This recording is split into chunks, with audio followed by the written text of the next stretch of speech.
All right, let's see if that does it. Cool. All right, let me know, chat, if you can see or hear me right now. Do a quick tech check. Let's see. Anything? Not totally sure the Wi-Fi's working here. Yes and yes. All right, excellent. Well, welcome everybody to Paleontologizing, to the St. George Dinosaur Discovery Site. Yesterday we were just across the street over there. You see where that construction equipment is? You probably recognized yesterday. But here we're going to get a look at the result of the sort of work that we're doing over there. So today I'm joined by curator of the museum, Andrew Milner here. You probably recognize him from like that? It's pretty recent. I don't know. I can't remember. It's been so busy. It's one hardworking man here. Just at a full-on sprint for the past, what, 2-3 weeks now? Something like that? Yeah, probably more? Three weeks with pretty much digging and just trying to get things organized. Yeah. So. Shoot. Well, yeah, here we are at the museum, and you're getting a VIP.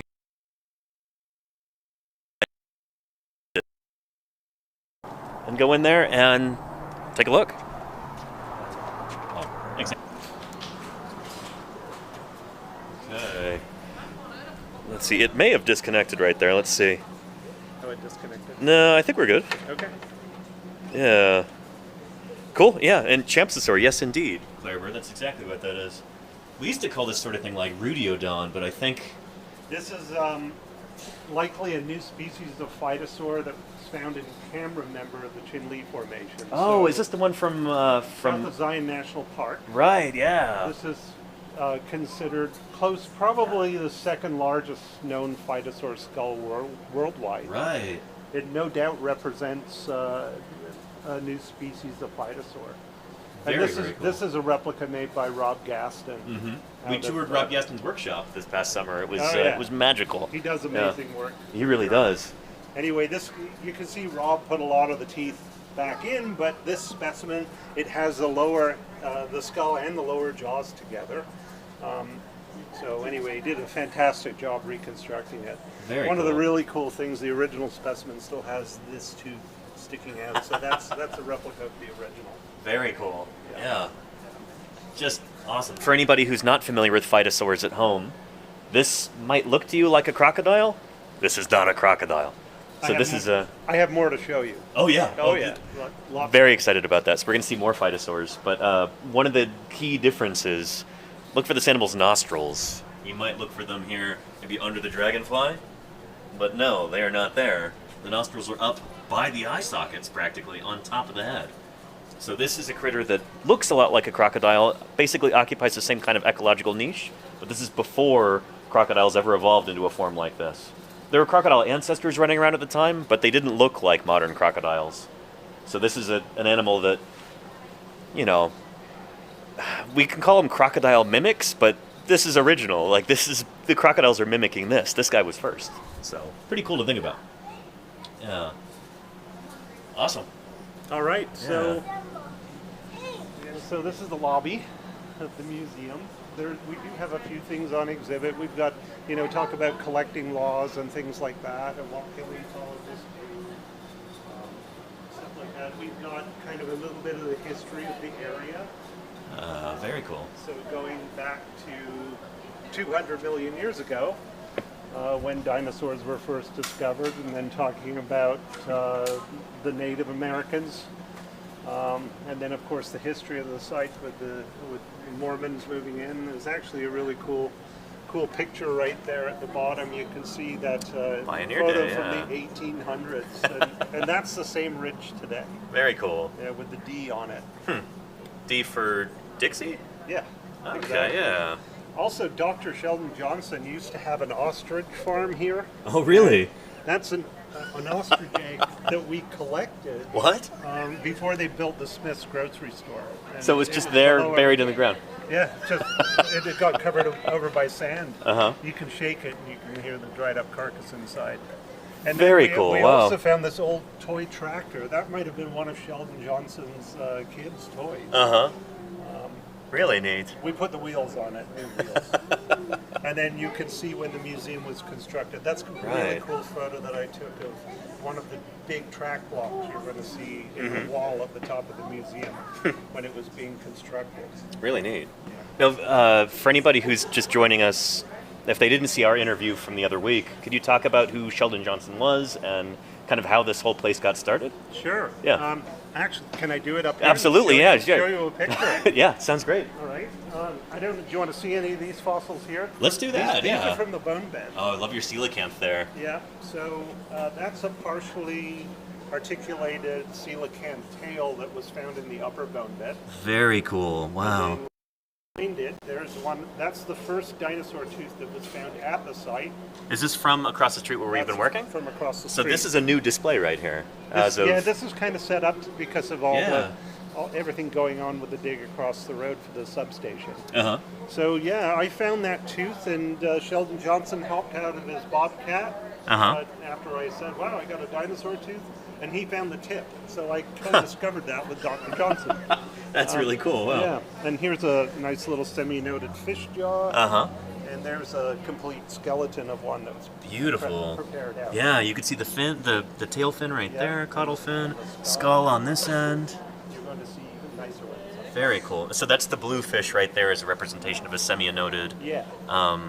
Like I was saying yesterday, if any of you are familiar with old pictures of baryonyx from the Wealden in England, like usually it's snacking on some lepidotes. I guess we call it Sheenstia now. It's that kind of fish, semi-anodid fish.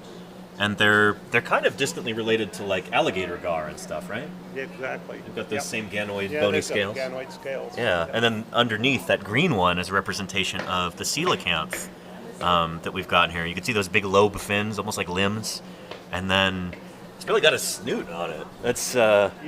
yeah. The drawing there is a fish similar to one from the late Triassic called Chinlea. Chinlea, yeah. Nice. And then you can see the dinosaur vertebra. That's Yeah. a replica. You're going to see the original up in the exhibit. Ooh, exciting. Very cool. Awesome. Let's continue. I love this mural here. Super cool. Is this do we call it Lake Dixie? Lake Whitmore. Lake Whitmore. Has it been Yes. renamed? That's the new name. New name, Lake Whitmore. Okay. We're still working on it, adjusting signage. Yeah. So there's a lot of things in this museum. This is a constant repair job. Sure. Updates. Yeah. Uh-huh. Well, it's a paleontology museum, and things are going to have to change all the time. The science is always advancing. Oh, very cool. This is the first block discovered by Dr. Johnson. Oh man, look at that footprint. Yeah. Wow. Shoot. Yeah, tell us about it. There's Sheldon Johnson right there. Sheldon was a retired optometrist, and he owned all of the property on this part of town. Of course, it wasn't part of the town. When I first came here, this was a dirt road. Wow. So, and now it's one of the busiest intersections in town. Uh-huh. But he had alfalfa farms, and and his kids weren't interested in farming, so he decided he's going to start selling off the property. Uh-huh. And in the process, he was leveling a hill which was approximately the height of this museum roof. Wow. And he was ripping down through the rock, and he got to this lower area, and this big block of sandstone fell out of the back of his truck, and he saw that footprint. And he went. His original thought was there's a dinosaur in the rock and his foot sticking out. He didn't realize that he's found the natural cast, so the sand infill of a footprint. And he started flipping over more blocks and realizing there were tracks. He also got a heads up from his stepson, Kelly Bringhurst, who was a professor here at Utah Tech, well, formerly Utah State College, and Dixie State College. And anyway, Kelly said, keep your eyes open for footprints on the top surfaces, like impressions of footprints. Anyway, Kelly came over and confirmed that he had a dinosaur track. Look at that. It's just picture perfect. Just textbook. It's gorgeous. Yeah, that's a track type called Ubrontes. Ubrontes, which is your username on Twitch, isn't it? Exactly. Yep. That's where that comes from, chat. Yep.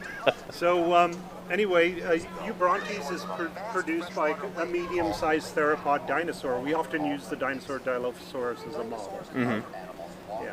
Very Anyway, cool. so Wow. Sheldon discovered the site in February late February of 2000. Okay. I got a call from Jim Kirkland, so our state paleontologist, to come down and have a look. Also, the word went out to Wade Miller at BYU and Alden Hamblin, who was the first paleontologist for Grand Staircase Escalante National Monument.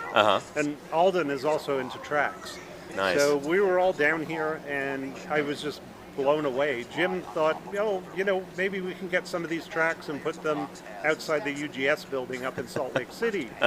And it's like, no, this is something special. Yeah, There's this so needs to remain much here. here. Yeah. I mean, there were giant rock piles full of dinosaur footprints. And of course, this big rock surface with these blocks sticking out at the very top.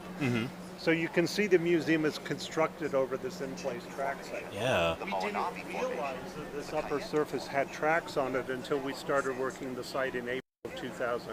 Okay. So Jim Kirkland had called Dr. Martin Lockley, gathered together a whole bunch of volunteers, mostly from Utah Friends of Paleontology, and got them all down here to start excavating the site. So when we first started excavating, we were flipping over these large sandstone blocks to look for these footprints on the underside.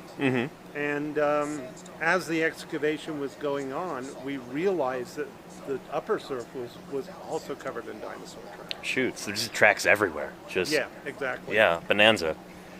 That's so cool.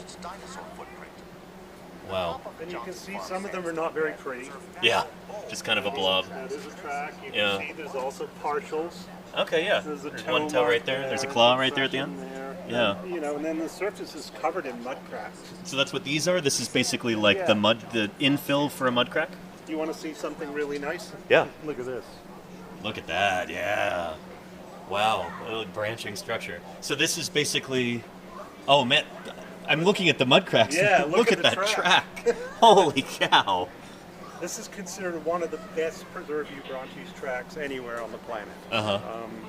So you can see it's got all of these beautiful toe pads, really nicely preserved claws. And you notice how flat they are on the bottom. They're probably wearing down the claw, the base of the claws when they're walking around. Yep. It also has a digit 1 trace.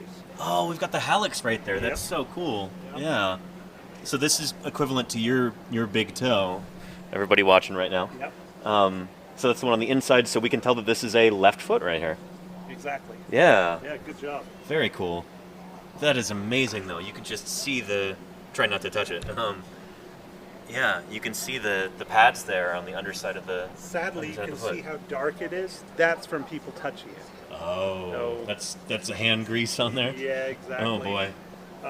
You can also see along the sides of the toe pads, kind of hard to make out on this one, but those parallel lines, I'll show you some better Are examples. those striations from like as From the foot's going down into the mud? From the scales, scratching the mud. So Very cool. Wow. the sediment these animals were walking in had a high clay content, so it was perfect for preserving details. In high resolution, Right. yeah. And this site preserves a lot of tracks and traces that show the beautiful details. This is just gorgeous. Oh my goodness. My phone's Wow. ringing. Yeah, go for it. It's okay. Okay. If you need to take a call or something, again, Andrew's trying to run the site at the same time, and that he's taking time out of his day to guide us around on this tour, so he might have to take a call at some point, and you'll just be stuck with me, Chad, but that's okay. It was my boss. It's okay. Okay. So yeah, these mud cracks are also called desiccation cracks. So basically, if you're walking around on a hot, sunny day after a rainstorm and you see a little puddle on the side of the road starting to drying up, as it dries up, the mud shrinks and cracks, forming these types of what we call mud cracks. Right. You can kind of see like on the signage here. Yeah, yeah. So we use the dinosaur Dilophosaurus as an example of a possible producer of these kinds of footprints. Because it's around the right size. Like, Dilophosaurus from the early Jurassic of Arizona.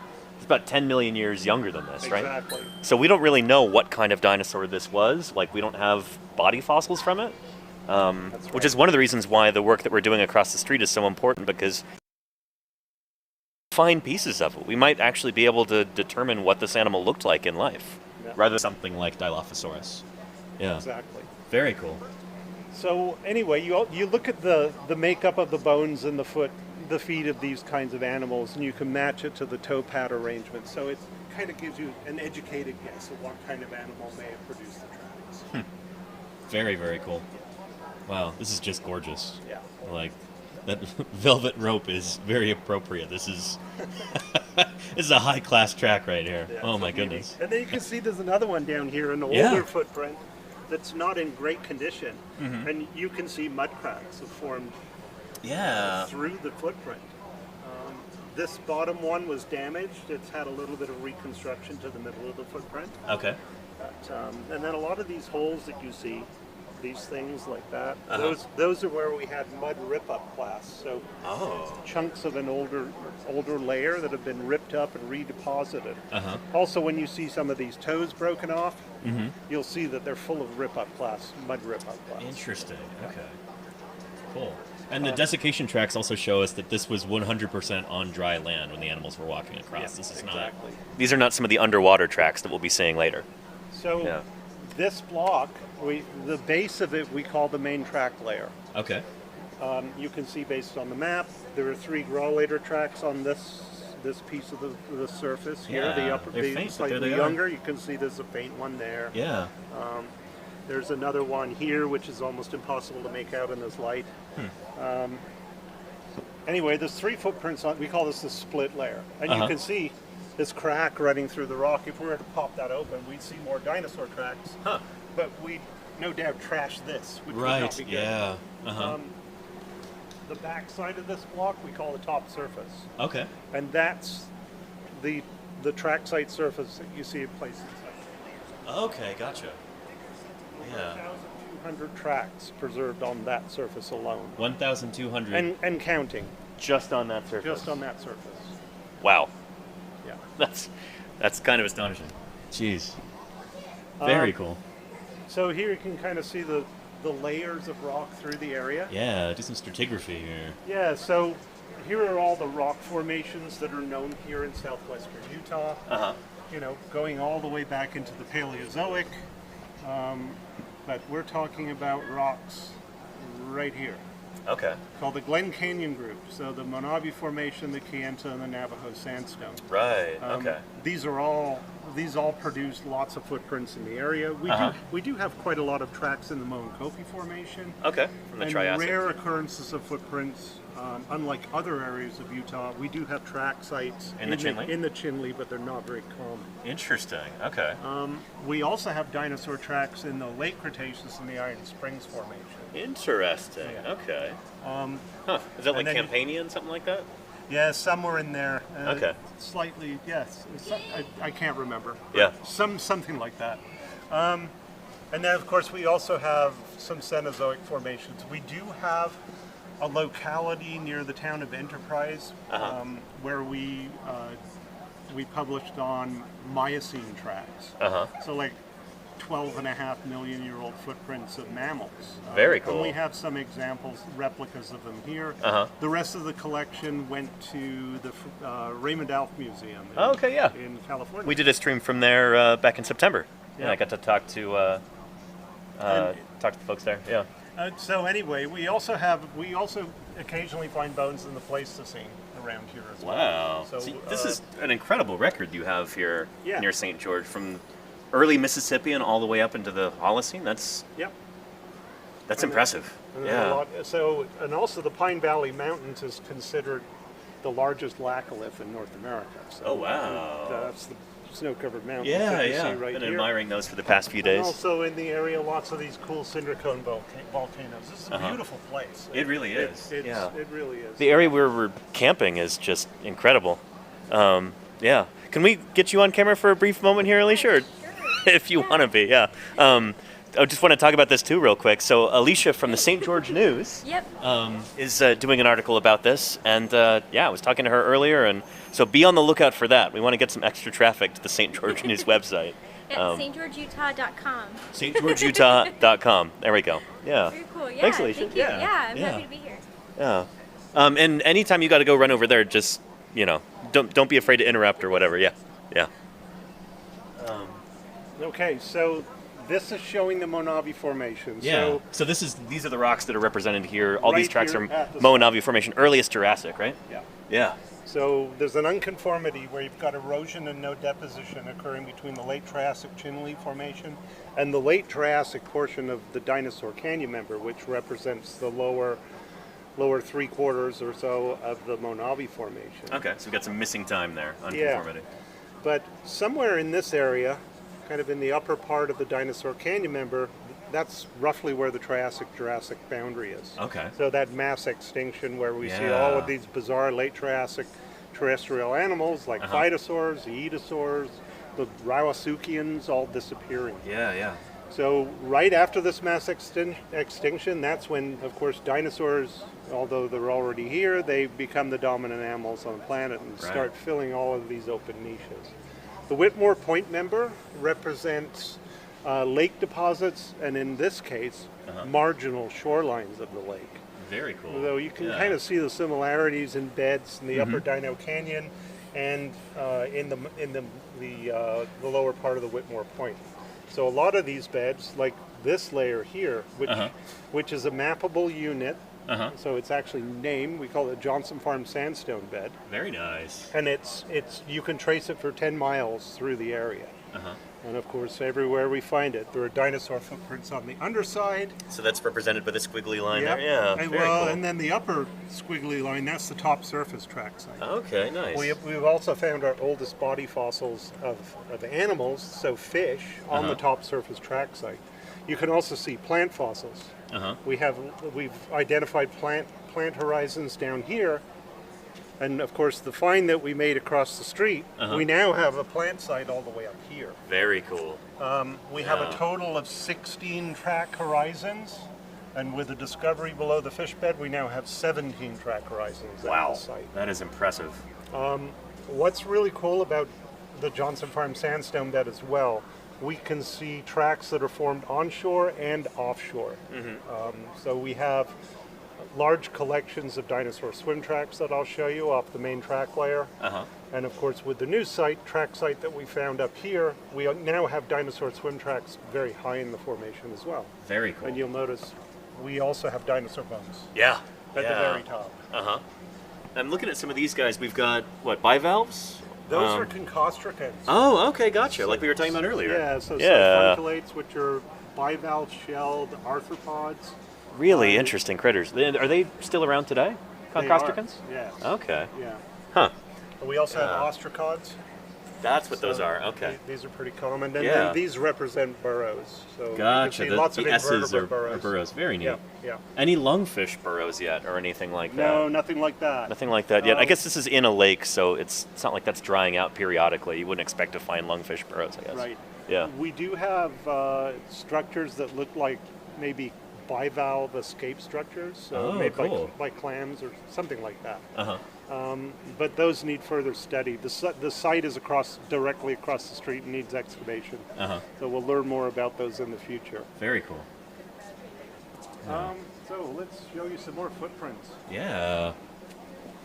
So this is one of those split layer slabs from the Johnson Farm sandstone bed, and you can see part and counterpart here. So these are the same slab, just split right here. Yeah. Very cool. So this is the same footprint, and this is split directly through the track. Whereas in this case, you can see these two overlapping graulator, one going this way, another one going that way. Yeah. This is the actual footprint. Very cool. And then this is the natural cast, so the mold and the cast. Part and counterpart. Yeah. These tracks positive and negative. Sorry, go ahead. No, I just said positive and negative. Yeah, it's the same footprint there. Very cool. Yeah, so these are made, the track type is called graulator, which means stilt walker. And the possible producer of these kinds of tracks is an animal very similar to Coelophysis, or a Coelophysoid type dinosaur. And I seem to remember you were talking about Megapnosaurus, big dead lizard, the other day. It used to be called Syntarsis, but of course is a beetle from South Africa with the same name that was named prior to the dinosaur, so the name had to be changed. Unfortunately, the controversy lies in the entomologists that named Megapnosaurus, Uh-huh. they should have contacted the paleontologist that named the dinosaur. He was still alive, so they should have done ethically. It would have been the right thing to Interesting. do, Okay. and they didn't. So that's why the name Megapnosaurus is a big controversy. Right. Yeah. I heard there's some people maybe working on trying to bring Syntarsis back with a different spelling or something like that, trying to resurrect that name. I haven't heard that, but Oh, okay. yeah, I still see people using Syntarsis, In quotation marks. refusing to use in quotations, Yeah. Yeah. and not Yeah. using Megapnosaurus. Interesting. It's a paleontological drama here. Yeah. Paleontological and taxonomic drama, we'll call it. Taxonomic, yeah. So if you look at the arrangement again, look at the arrangement of the toe pads on these dinosaurs. These dinosaur tracks, they fit really well with the bones that you see in the feet. Yeah. These little Sedimentary type dinosaurs. Uh-huh. We did find a bone in the quarry yesterday while I wasn't here that could be an end of a limb bone. Oh, very nice. It's still encased in a concretion. Uh-huh. So it's kind of hard to tell what it is, but it Yeah. looks like the end of a limb bone. Also, looking at it in cross section, it appears to be hollow. Ooh, So it characteristic could of a theropod, potentially be a Yeah. theropod. Very and cool. It's it would kind of match, Yeah. maybe something like that. It was Very about nice, that okay. long, so End of the tib or fib, maybe? maybe. Yeah, okay. We'll know one of these Nice. days when we start preparing it. Is that one of the first bones from this type animal that we found here so far? We do have isolated teeth from coelophysoids, but yeah. we haven't found any skeletal material Gotcha. yet. Okay. We only have skeletal theropod, and that's that isolated vertebra. Right, We yeah. do have some other fragmentary pieces that are probably from big and small theropods, Uh-huh. but there's still a lot of work to do. Gotcha. And we Okay. need to find more bones. So Yeah. having an acre-sized quarry to dig, Uh-huh. this is a massive opportunity to potentially find some more really important fossils, and Very cool. Yeah. potentially even new species. Yeah. Really exciting. And that's, again, really important because the names that we have for the tracks here, Gralator and Eubrontes, these are, well, maybe you want to explain the difference between like ichnotaxa and like body fossil taxa. Right. Yeah. So,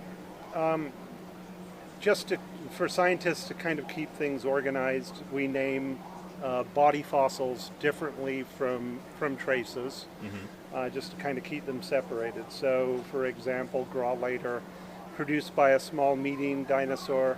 Gralator tracks are found all the way into the Cretaceous, so they span a long range of time. Right. So it's not the same animal making the tracks every time. Right, It's of course not. yeah.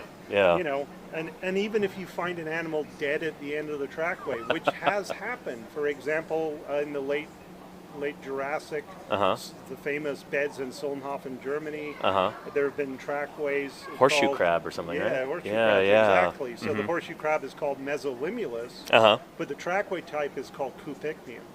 So we can't start saying, oh, we can now call the tracks Mesolimulus because there are so many kinds of horseshoe crabs going all the way back into the late Silurian that would produce identical kinds of trackways. Right. So basically, we name these to be able to keep track of the morphology, but it's not the name for the animal, it's the name for the actual, shape of the track. When we talk about Gralator or Eubrontes or Anemepus or these other ones. Right, and the same goes for burrows of invertebrates and things like that, and arthropod trails. And if you look right here, you can see these little crescent-shaped marks on this side and another side that are slightly offset on the other side. That's a trace fossil called Lumulipes, and they're suggested to have been made by swimming beetles, so like water boatmen, things Very like cool. that. So, Wow, let's get another look at that. so when we found that plant layer and those fine sediments, we're always keeping our fingers crossed that we might find insects. So who knows? Very cool. yeah. Shoot. That's awesome. These are a little tougher to see because of these horrible giant lights in the building. One of these days, when we have the funding, we want to put proper track lighting in. So I'm going to step over here and grab a block to show you. He's the curator, he can do this. While we're on Gralator, I just got to show you this one because I love it. It's just such a pretty slab, and it's light, Yeah. and I'm not as young as Oh, I used to man. be. Look at that. Yeah. Yeah. Let me see. Find the right angle of light. There we I go. think. Yeah, that's about right. Yeah. So middle toe, outside toe, inside toe. Yep, and it's a Yeah. right footprint.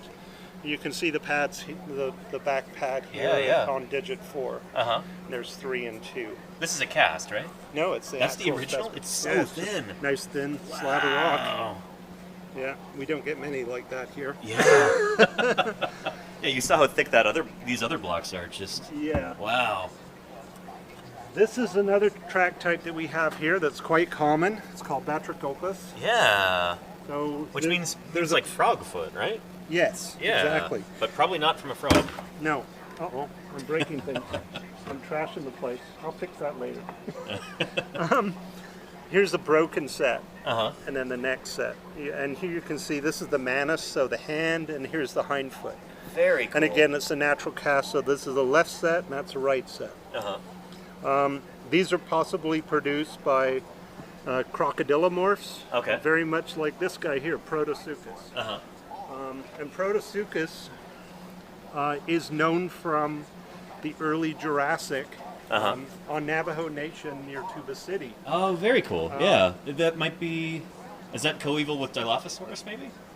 Early It's Jurassic? actually older. Oh, really? Okay. Protosuchus is found in the Dinosaur Canyon member of the Monavi Formation. Oh, wow. Okay. Yeah.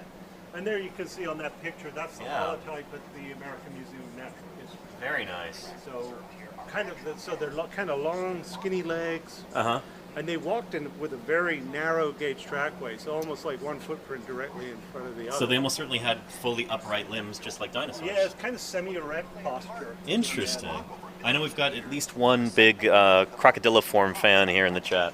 Alexander Morrison, I hope you're enjoying this. I hate these lights. We need like a wider base on that or something. I don't know what to do with it. I'm going to leave it right there. Yeah. Very cool. And I like the horsetails here too. That's a really nice touch. Yeah, on the top surface track site, Uh-huh. we have impressions of horsetails Very preserved cool. on the track Yeah. site here as well. So for those of you who are not familiar with these plants, you've, I'm sure, seen them before. Like equisete plants like that. These go way, way back. They're far older than dinosaurs are even. But yeah, pretty neat. And of course, they were giants back in the Carboniferous. Yeah, those were like some of the first trees, right? And the early Cretaceous, into the late Cretaceous as well. Really? Oh yeah. I didn't realize that. Neocalamides and Equisetides. Uh-huh. Yeah, they were huge. I mean, we're talking diameter like That's that. nuts, yeah. Yeah. Very cool. We've got some, at least one fossil plant person on the site right now, so we might get to talk to her tomorrow. I like plants too. I've yeah. actually published on plants. Oh, you have? Oh, okay, cool. Well, we've got a paleobotanist, at least in part, right here before us now. This is a cool block. This slab has 75 footprints on it. Wow. This is a split layer, and this is another great example showing you the mold and the cast of the Right. footprints. So you can see this one here with the toes broken off. Uh-huh. That's equivalent with this. Okay, okay. Again, unfortunately, I apologize for the lighting, but That's fine. I think we got a pretty good angle right the here. way it is. Yeah. But you can see all of these little tiny bumps Yeah, what are those? like that. Every single one of them represents a claw mark of a dinosaur. So when you turn off these giant lights and put low angle lighting across it, things pop. And if you look very carefully, flashlight.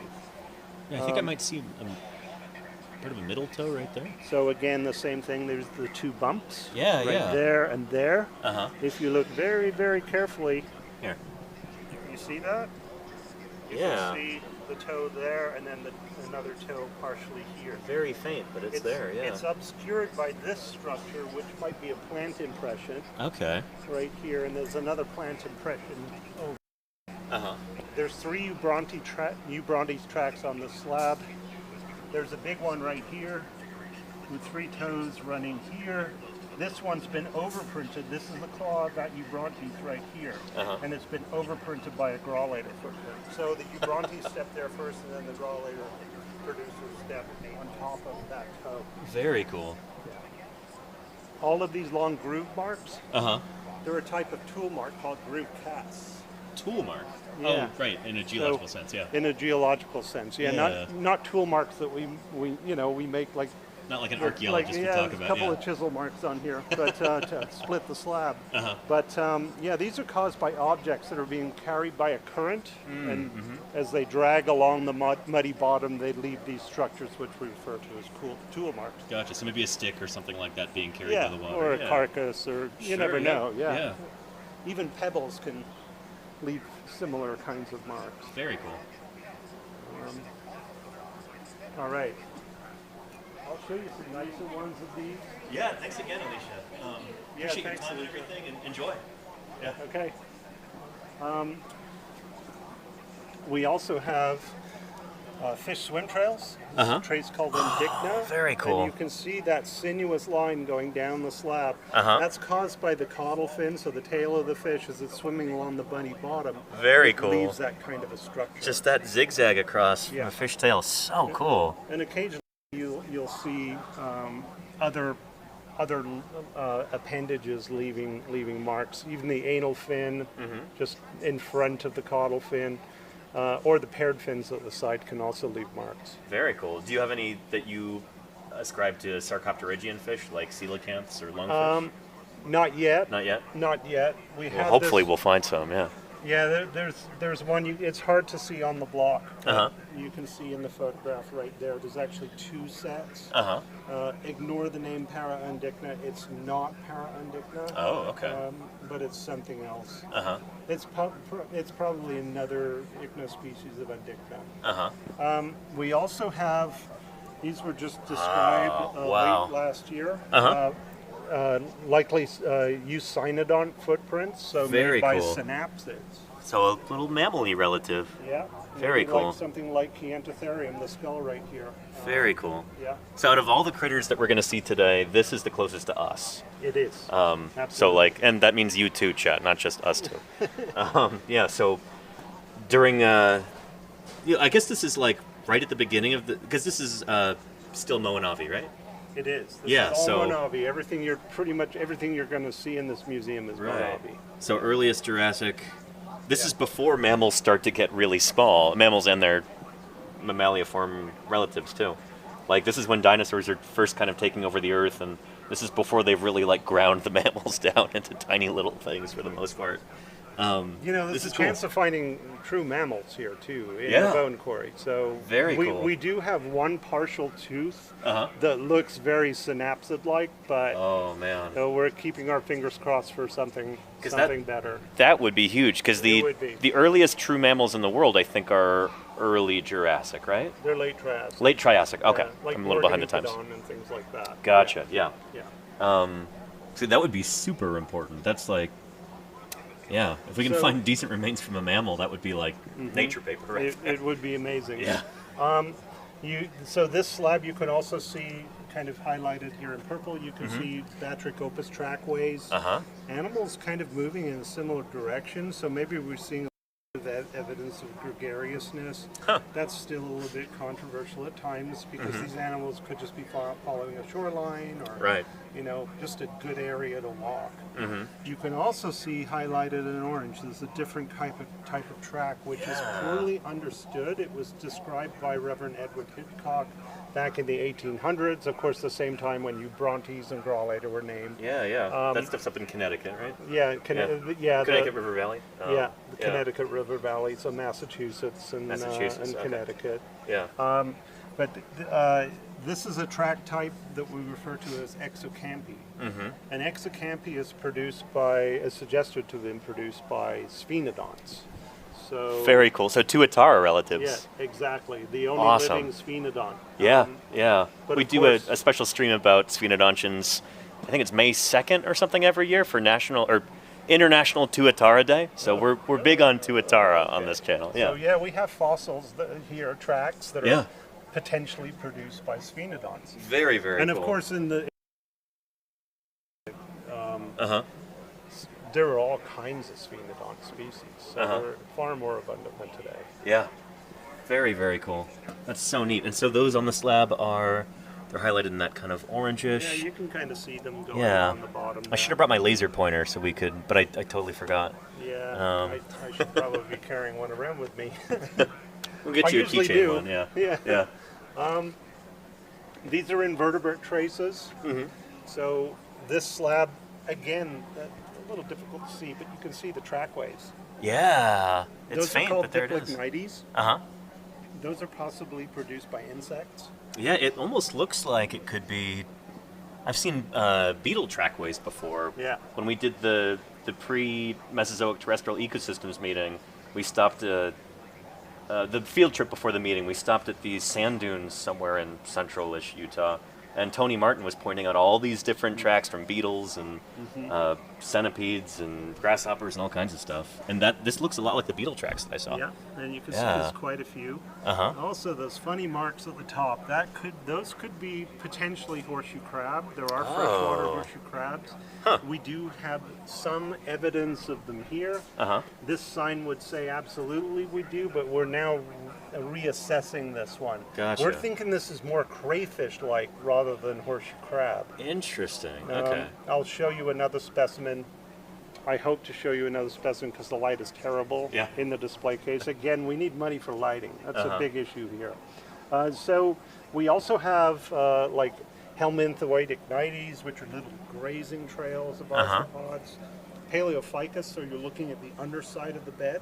We call this the green concostracan layer. Oh, okay. That occurs on the top of the hill across the road, Uh-huh. and it's just loaded with concostracans, coprolites, and fish bones. Uh-huh. And then we have another kind called scalithos, which are these kind of vertical to U-shaped burrows. Interesting. And here you can see them on bigger slabs. Uh-huh. And Oh. see you, Steve. See you tomorrow. Yeah, Steve. Oh, bye. There's Sally. And, Yeah. You're home in the lab, okay? What'd you say? No, I told Yeah. Lando, tomorrow we will be here. okay. So that's all. Okay. We'll see you tomorrow. Great. Thank Take you. care.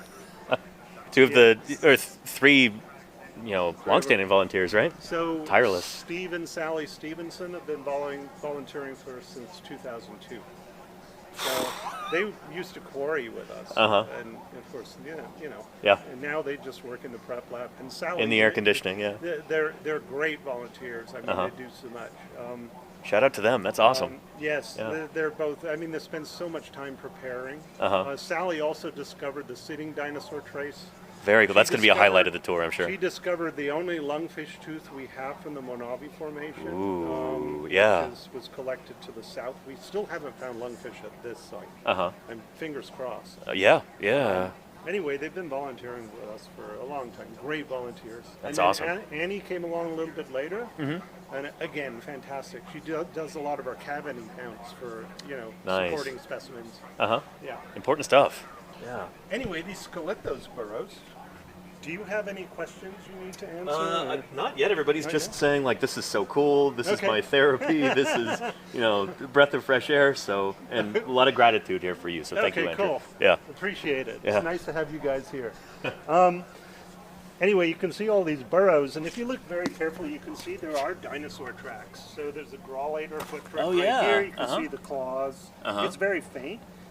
We call this the sloth burrow bed.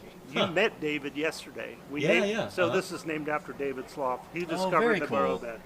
We have Sally's burrow bed, which is Uh-huh. slightly below. So the lady you just saw. Yeah. So we have the Sally's burrow bed and the sloth burrow bed. Anyway, so these burrows were produced after the footprints were made. So the burrows are going right through the footprints Gotcha, from a layer okay. higher up. What kind of critter do you think was making these burrows? Probably mollusks of some kind, Okay. for the most part. Uh-huh. Some kinds of arthropods maybe are making the Paleophytus.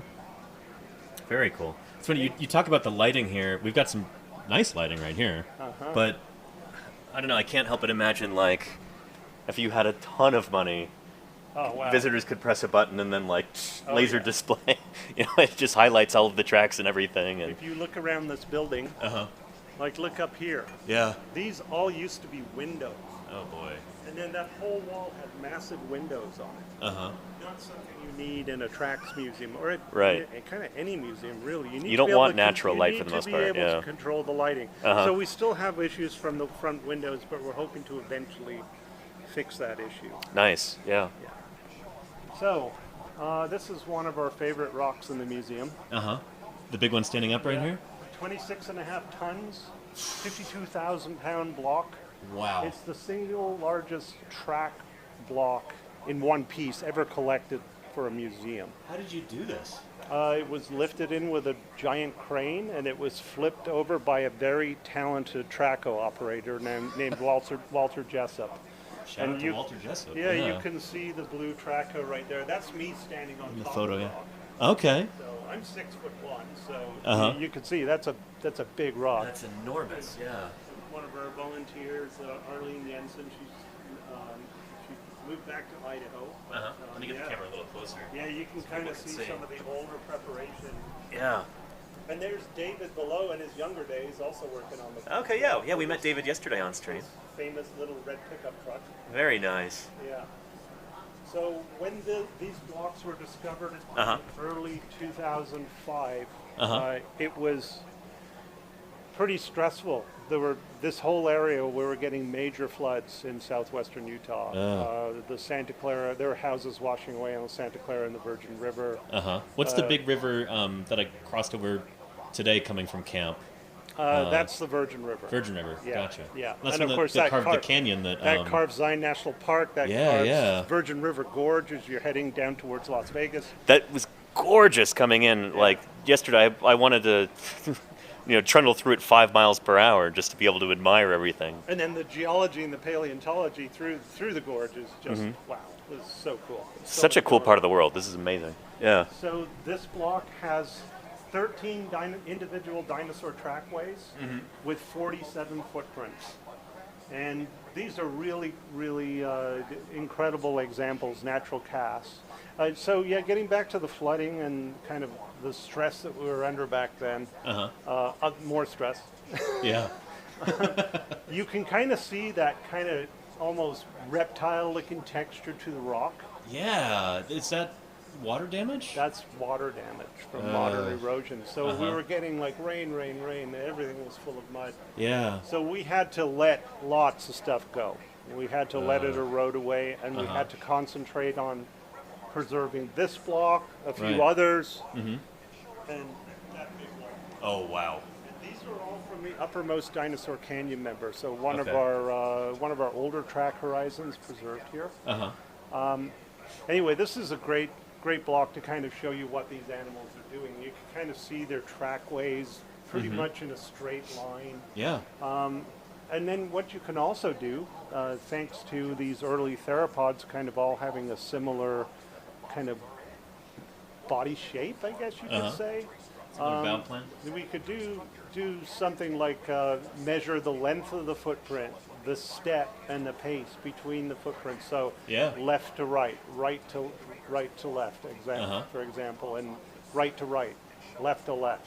And then you put them into something called the Alexander formula. Right, figure out how fast they're moving. Which a paleontologist, actually a biologist named McNeil Alexander from England in 1976 published a paper on speeds in dinosaurs. And we figured out calculations from looking at modern animals, and especially emus and ostriches, to kind of figure out how fast these animals were moving. So basically what you do is you take the foot length, multiply it by 4, that gives you the approximate hip height, and then you put them into this formula and you can estimate speeds. So, of course, that doesn't work very well when you get, as dinosaurs evolved into all these different shapes. Of course, you look at modern dinosaurs, birds with giant feet and short legs, and birds with tiny feet and long legs. It doesn't work. And in order to do that, you've got to have some idea of the hip height, right? Exactly. In order to get the stride length and everything. And so for some of these animals where we don't really know their skeletal morphology, there's a lot of guesswork involved with that. So these earlier theropods, like coelophysoids and things like that, and Dilophosaurus, they're much easier to calculate. Yeah. They're pretty standard. Yeah. They don't change. They don't vary a whole lot. Right. It's like exactly.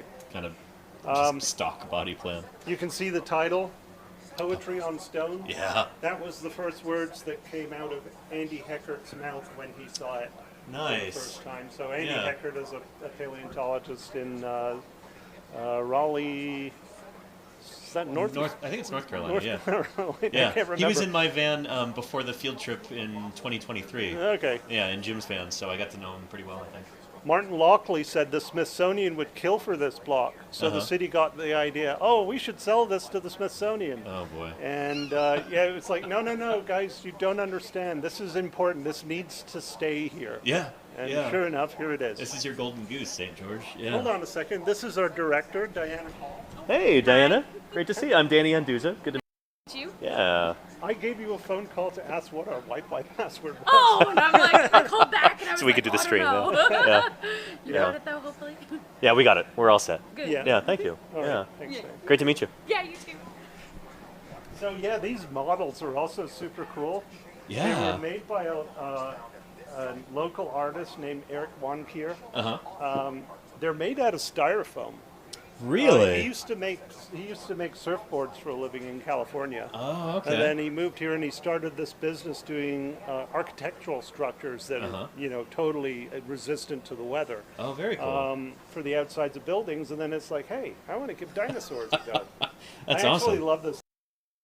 Job on Yeah, it. it's really cool. Like a lot of times when you see theropods like this with head crests and stuff, often they're like kind of drab colored. Yeah. I love that This this is actually bright. It's like Yeah. it's making the most of those structures there. Yeah. Yeah, very cool. And also you can see way off in the distance there. the Dinosaur. Yeah. You did that one too? I can actually look that by myself. Yeah. Don't try that with a real Dilophosaurus. Yeah. I don't do it, but I can. It's that light. Anyway, this block has 30 pieces of steel in the bottom and it's set into concrete.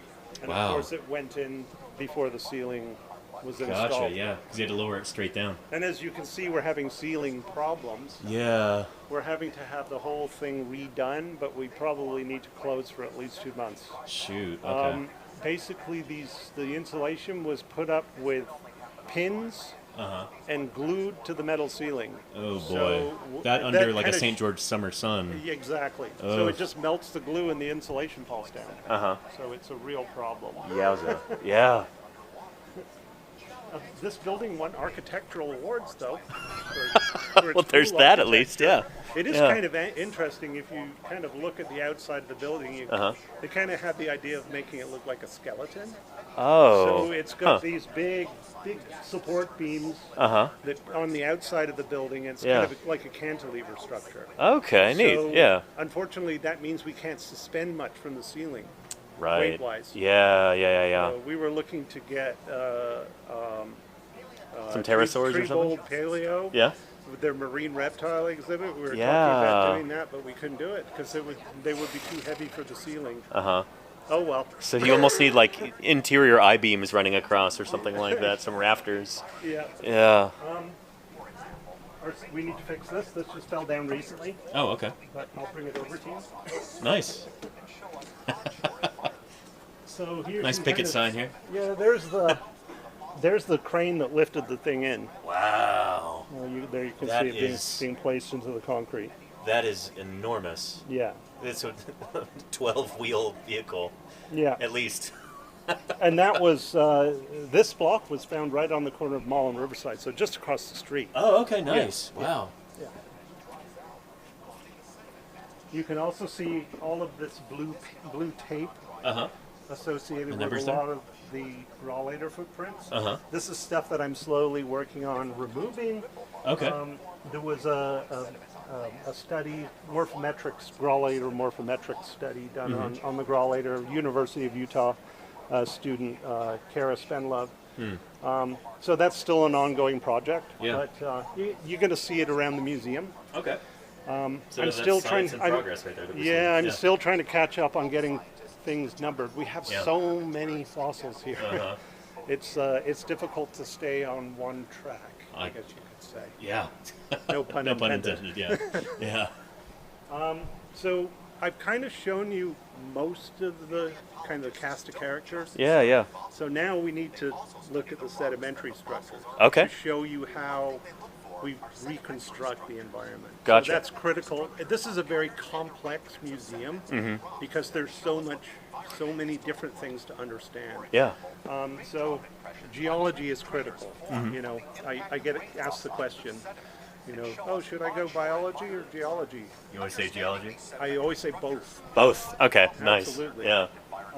So here you can see some of the sedimentary structures. Of course, symmetrical waveform ripples. So those look at those are ripple marks that are formed right on the beach. So waves moving back and forth. I've They seen kind very of the same similar ones magnitude. along Alameda Beach in the San Francisco Bay, yeah. And then we have asymmetrical ripples. I'll show you a beautiful slab over there. Okay. Of course, that's showing ripples, formed with the current moving in a single direction. Yeah, yeah. We have rill marks, which Yeah. are caused by water flowing off the beach and into the water. So some of these structures will look very familiar for you guys that like walking on beaches. Yeah. And again, tool marks, which are caused by objects carried by the muddy, dragging along the muddy bottom. Wrinkle structures. Yeah. And pit marks, which are formed by microbial mats, Oh, okay, yeah. which also Nice. help in preservation of footprints. Raindrop impressions, hard Oh, to very see. cool. Hard to see on that Maybe block. up in the upper left? I've got to tilt it back. No, Yeah. they're smaller than that. But if Oh, you okay. look on that block, you can see some message. Oh, okay, yeah, we've got positives there, I guess. Yeah. Okay, nice. So they look like little impact marks from raindrops. Yeah. So an early Jurassic rainfall. Very cool. And we have things like chevron marks, these V-shaped marks, which are caused by objects that are being moved by the current on the bottom. And every time they stop, they form this V-like structure. So that tells you the current is flowing towards the left on this slab. Gotcha. Cool. Originally, we were thinking a trace called Protovirgularia, which are proposed to have been made by larval dragonflies. They look very similar to this, but then we found them in place on the in-place track site. We can confirm that they're chevron marks. Very cool. We have stromatolites preserved here. Oh, nice, yeah. So it's like blue-green algae colonies, essentially? You're going to see a big slab over here. Very cool. And those are associated with the bone beds that we're working in right now. Oh, interesting. We Okay. don't have any at the east, but as you go west on the same surfaces towards Mall Drive, Yeah. that's where we have all the stromatolites. Very Of course, cool. they're gone now because of the school, but we did salvage a lot of samples. Nice. We also have these structures, I don't know if you can see them. Scratch circles. Yeah, scratch circles. These are kind of more like scratch semicircles. So when you're walking around in the dunes, and you can see grass blowing in the wind, and it makes these circular marks in the sand. Yeah. These are actually, you can find these in fluvial and lake environments, so river and lake environments. And they're caused by plant detritus that's sticking up out of the muddy bottom. And as the current moves it, it pushes it down and it oscillates Right. back and forth in the. Very cool. We have thousands of these associated with the dinosaur swim tracks. Interesting. Okay. And that tells you what direction the current is moving, too. Yes, exactly. Nice. So, chat, you can think of it almost like a snow angel made by a plant, I guess. Yeah. Plant kind of waving its fronds because Yeah. of the current, yeah. Yeah. Yeah, nice. Very cool. We also have structures that might be salt crystal casts. Oh. Some have suggested they might be a trace fossil called Lochia. And you can see all of these kind of diamond-shaped structures all over the rock. Yeah, interesting. This could be some kind of a sulfate salt like a trona Okay, okay. in the sediment. And then, of course, as the water comes up, the salt dissolves, and then the sediment washes in. Of course, these would have been on a dry surface. And the salt dissolves, the sediment washes in and infills them, so you're left with a cast of the structure. Very cool. And here you can see again, this is a beautiful slab. I can't wait till we have good lighting. Those are nice symmetrical waveform ripples. And Yeah. then these are current ripples right here. And Look you at can those, see yeah. the more gradual I've seen the slope. same exact thing along Yeah. Alameda Beach in San Francisco Bay, yeah. So that's up current, and then the steeper side is down current. Gotcha, And okay. you'll see So lots it's of like a these ramp. on the Yeah. track site. Okay. Very cool. Yeah. Oh, David's here. Yeah. David, how's it going? Yeah. Good. What you got? I just prepped this out. Ooh. Oh. Where was that? Was that the one That was the first one I pulled. This isn't the one Josh found. It's So- the first one that I found free floating. This is from the track site that we discovered across the street below the lower bone bed. Uh-huh. Below This isn't the same one that fires. you showed on camera yesterday, was it? No. No, Different this one, is okay. a totally different one. Yeah. David This was the just first finished one. prepping it. Very nice. And you can see where the claws pull through the sediment. Yeah. This is a beautiful specimen. Yeah, it's I thought maybe it was Kind the of same one and you were just interesting. extremely This fast and at this prepping it. seem to be paired Interesting. on the bottom. I don't know what that is. Yeah, I know. Anyway, that is Kinda like super this cool. attachment. Yeah, we've also got tracks at the site where you can see the foot enters Uh-huh. and where the where the toes enter and also Uh-huh. where the toes pull out. Right. So often when these things, so when the foot goes into the mud Mm-hmm. and they pull the toes back out, so when they lift the foot back out, the toes kind of pull together. Right. Jim was talking to me on the phone about that today. Right. How that's different from like I don't know, like a sauropod where he said it's like a fence post going into the ground. Yeah. So they're more likely to get stuck in the mud. Dinosaurs like this, where they've got toes that can spread out and then come back together, they're much less likely to get stuck. And That was his idea. Like I mentioned, because of the clay content and Uh-huh. the excellent preservation of skin detail, Yeah. we can also see that in the scale marks. Very cool. So you see like streaks left by the scales So they as the go foot is this going down. way and then they come back that way. And Very cool. Really neat stuff. That's so if, cool. If we have time, I'll show you Yeah. a couple of examples. That's awesome. That's beautiful. Very cool. Thank you, David. Yeah. Awesome. And then you can see the mud cracks. And just look at the size of these things. Look at those. Shoot. And they're Wow. weird looking. Richard Bromley, who has passed away, and he was a great invertebrate ichnologist. Uh-huh.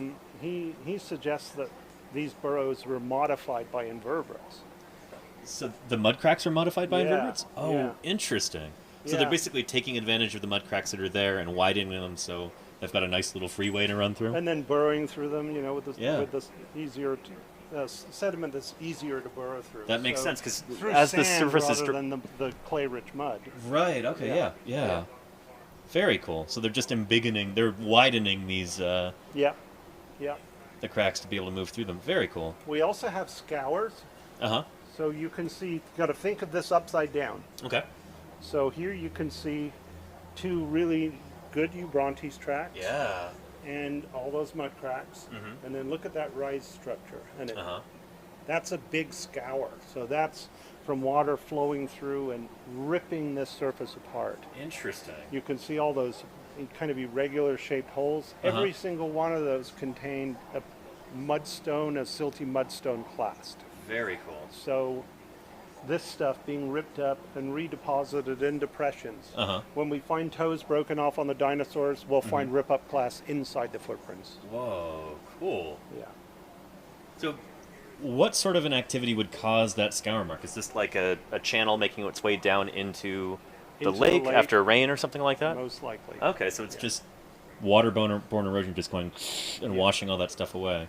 So one of the problems with a lot of these blocks in the building, some of Sheldon's original discovery, Yeah, is yeah. we don't know their in situ position. So Gotcha. unlike the great big block over here, Uh-huh.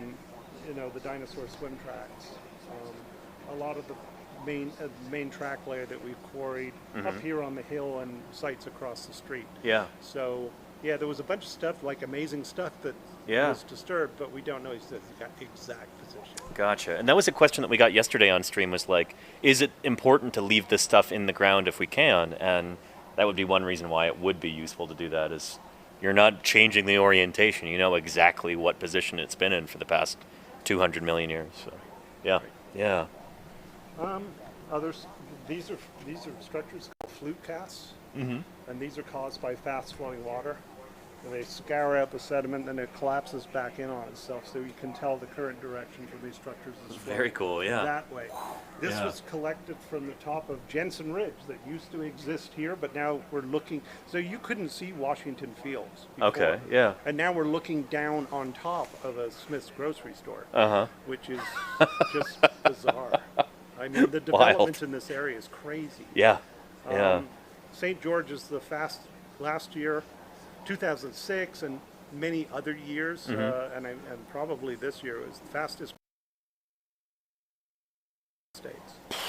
So Wow. I don't know where everyone's going to get their water from. Yeah, that's St. George certainly uses a lot of water, as I've read. Absolutely. Holy There's cow. too many Yeah. lawns in this town. Yeah. Yeah, and it's Yeah. also kind of bugs me when you're driving by certain businesses and watering their lawn, and most of it's going onto the road. Kind of. You hate to see it, yeah. Yeah. Not I good. mean, people will learn, you know? Yeah. This is a big section of stromatolites. Yeah, stromatolites. Very Collected cool. On the side of Knoll Drive near the school. Uh-huh. Yeah, like Whitmore. Okay. And again, you can see, just like you're seeing in the quarry, all of these kind of reddish, purplish looking concretions. Yeah, yeah. Every single one of those contains a bone or a scale Oh, very cool. So you just got iron kind of concentrating around them. around the fossil. Gotcha. Also within the stromatolites, Mm-hmm. the laminations, which this is a limestone. Uh-huh. We find fish scales and bones within the laminations, and so the stromatolites are growing over them, including over articulated fish. There's an articulated fish at the very top. Uh-huh. My shadow right there. Uh-huh. And then that's a big coelacanth skull bone right there. Oh, very cool. This is also another coelacanth skull bone. Very, very cool. Also, what's really neat, you see these depressions? Uh-huh. On the underside, when we were quarrying this, where those depressions are, those are mud cracks. Oh, So interesting. the stromatolites are growing, were developed on these hardened plates of mud. Uh-huh. Gotcha. Kind of cool. Very cool. We should explain what stromatolites are, too, for anybody who's So yeah, you can see this picture here. Shark Bay in Australia or something? Exactly. Yeah, yeah. I think we had these, actually. Yeah. Their So- stromatolite exhibit, yeah. Yeah, so stromatolites are formed by microscopic organisms like cyanobacteria that photosynthesize during the day, and when they're doing that, they've got these mucus-covered cilia that come up out of the organism, and they trap sediment. And at night, they pull them back in, and it solidifies. So they're basically building this mound as they're living and doing their thing. Yeah. Yeah. And certain studies have shown that they can grow up to accumulate as much as 3 millimeters of sediment per day, Wow. which is pretty cool. That's surprising. I didn't know they grew that fast. And Yeah. of course, you've heard of things called thrombolites, Yeah. which are ginormous stromatolites. Right, Of yeah, course, yeah. Especially in the Paleozoic rocks. Uh-huh. I've seen them before in like out east. They're incredible. Just Very cool. giant stromatolites. This is so neat. The stromatolites sometimes get called living rocks. And again, I want to show you the picture. Speaking of a living rock, Yeah. that one. We spray with that with water and keep spraying it. Yeah? It turns green. Really? We've even had it going down into the gravel. Just extending its Yeah, that's from Great Salt organic Lake. parts. Very cool. Yeah, because there are living stromatolites up in... Yeah. And the Great Salt Lake, very neat. So thanks to Jim Kirkland for bringing this up for us. All right. Thanks, Papa Jim. Yeah. Hopefully we get this back in an aquarium someday. Yeah. That would be cool. Oh, this All is... right. This is so cool. Holy cow. My babies. Yeah. My other babies. So this was the original block that I found in May of 2000 before I was working here. I was employed by the city in 2000, October 2001. Yeah. Oh, but- maybe speak up a little bit, because You're kind of fighting against your own Oh, voice okay. coming through the video monitor, too. So yeah, I found this in May 2000, and before I was working at the museum, and that was October 2001 when I started working here. Okay. So we collected this one piece, and I brought it over to the museum. I could see right away that's made by something alive. Like Yeah. these sets of 3 scrape marks, Uh-huh. and you can see how they taper off on each end. Uh-huh. The longer middle toe, like you see on a graulator track, Yeah, leaves yeah. a longer, deeper groove. Uh-huh. And look at this one here. You can see how the sediment, again, you got to think of these upside down. This Yeah. is actually a mound. So that's sediment piled up at the back of the trace. Very cool. So that shows that the animal was swimming this way. Uh-huh. These are 2 of the very rare trackways that we're able to identify on our blocks. We now have over 150 blocks of Wow. dinosaur swim tracks. Wow. So what this animal is doing, I've shown you the sedimentary structure. We can see that there's a current pushing up against the front left side of the animal's body. Okay. So what it's doing, it's making the short kicks with the left foot, Uh-huh. and with the right foot, it's making these longer strikes to keep itself swimming in the direction that it wants to swim. Very cool. Very, very cool. these beautiful tracks were still considered controversial until we found them in place. Nice. And basically what these are, if you look at the painting, Uh-huh. they're animals that are buoyed up right in the water, so they're kind of moving along, and Yeah. if their toes can strike the muddy bottom, they leave these types of marks. Interesting. Very cool. And so these are animals with hollow Bones, they've got that kind of like almost avian respiratory system. They're going to sit pretty high up in the water. Yeah, like so they're fairly probably buoyant. something like 50 to 75 pounds, so Yeah, pretty lightweight animal. Again, for like an animal about the size of the Megapnosaurus over there. Would that be a good reference, you think? Perfect. Yeah? Perfect reference. Cool. Okay. Nice. Yeah. I'm taking what this is. Yeah. So cool. And so, yeah, Brian in some of his we artwork. watched this video a few times in preparation for coming out here on stream. Okay, So cool. yeah. So- And there was you there on screen. Oh yeah. So if you look, you can see claw tips Oh, very cool. on a lot of these things. Some Yeah. of these are not great. Some of them broken off. But it shows that the majority of these animals are swimming this way, Uh-huh. and the current's flowing the other way. Right. Most of these animals are swimming from the northeast, Uh-huh. parallel to the lake shoreline, Okay. and the current is flowing in the opposite direction. Uh-huh. So maybe something like a longshore current. Gotcha. So these animals are in a trench-like feature. This is the main track surface. Okay. So it's equivalent to all these big footprints with all the mud cracks that you're seeing here. Gotcha. This is the exact Same depth. age. Okay. So what you see is as we move from this side of the road to north of Riverside Drive, the topography drops off. Okay. And you're in this trench-like feature. And then you come up on the other side and you're back in onto, slightly higher elevation. Gotcha. So does the- that represent like the actual The topography of the lake? It's the topography. for Very sure, cool. Wow. Which is really neat. And you'll Uh-huh. see more of that when we go out on the top surface track site. Yeah. So, and you can see there's even old remnants of older mud cracks when this surface was exposed. Uh-huh. These great big blobs, Yeah. those are no doubt produced by Eubrontes track makers Okay. that are touching down. Yeah. I'll show you some other cool examples of that kind Very, of stuff. very cool. We should maybe go outside. I should show you something outside. It's really Yeah. spectacular. If the holds, we'll see. Okay. Yeah. We're running off the museum Wi-Fi here, so if we go outside this metal building, we might lose the signal. We'll we see. should be okay. Yeah. Okay. Fingers crossed. Yeah. This is so cool because before you had this, it was still, we didn't know with 100% certainty that dinosaurs could or did swim on a regular Exactly. basis. This ended all controversy on whether or not medium dinosaurs swam. Yeah. Because, you look at old books and old reconstructions. Yeah, and the plant eaters, the sauropods. They're and retreating into the hadrosaur. water, yeah. So like even people considering like the crest on a Parasaurolophus, like a snorkel. Snorkel, exactly, and Yeah. swimming completely underwater. Uh-huh. So, kind of funny. And the meat eaters were afraid, and they'd stay away from the water. Of course, you can see this is total opposite. Let me get my flashlight on again here, because this light is useless. If you look at this one right here, Yeah. you can see this is where the claw enters. Yeah. There's the claw tip. Right. So it's going deeper and deeper into there, Yeah. and it stops. So Okay. you can that smooth area is the cuticle.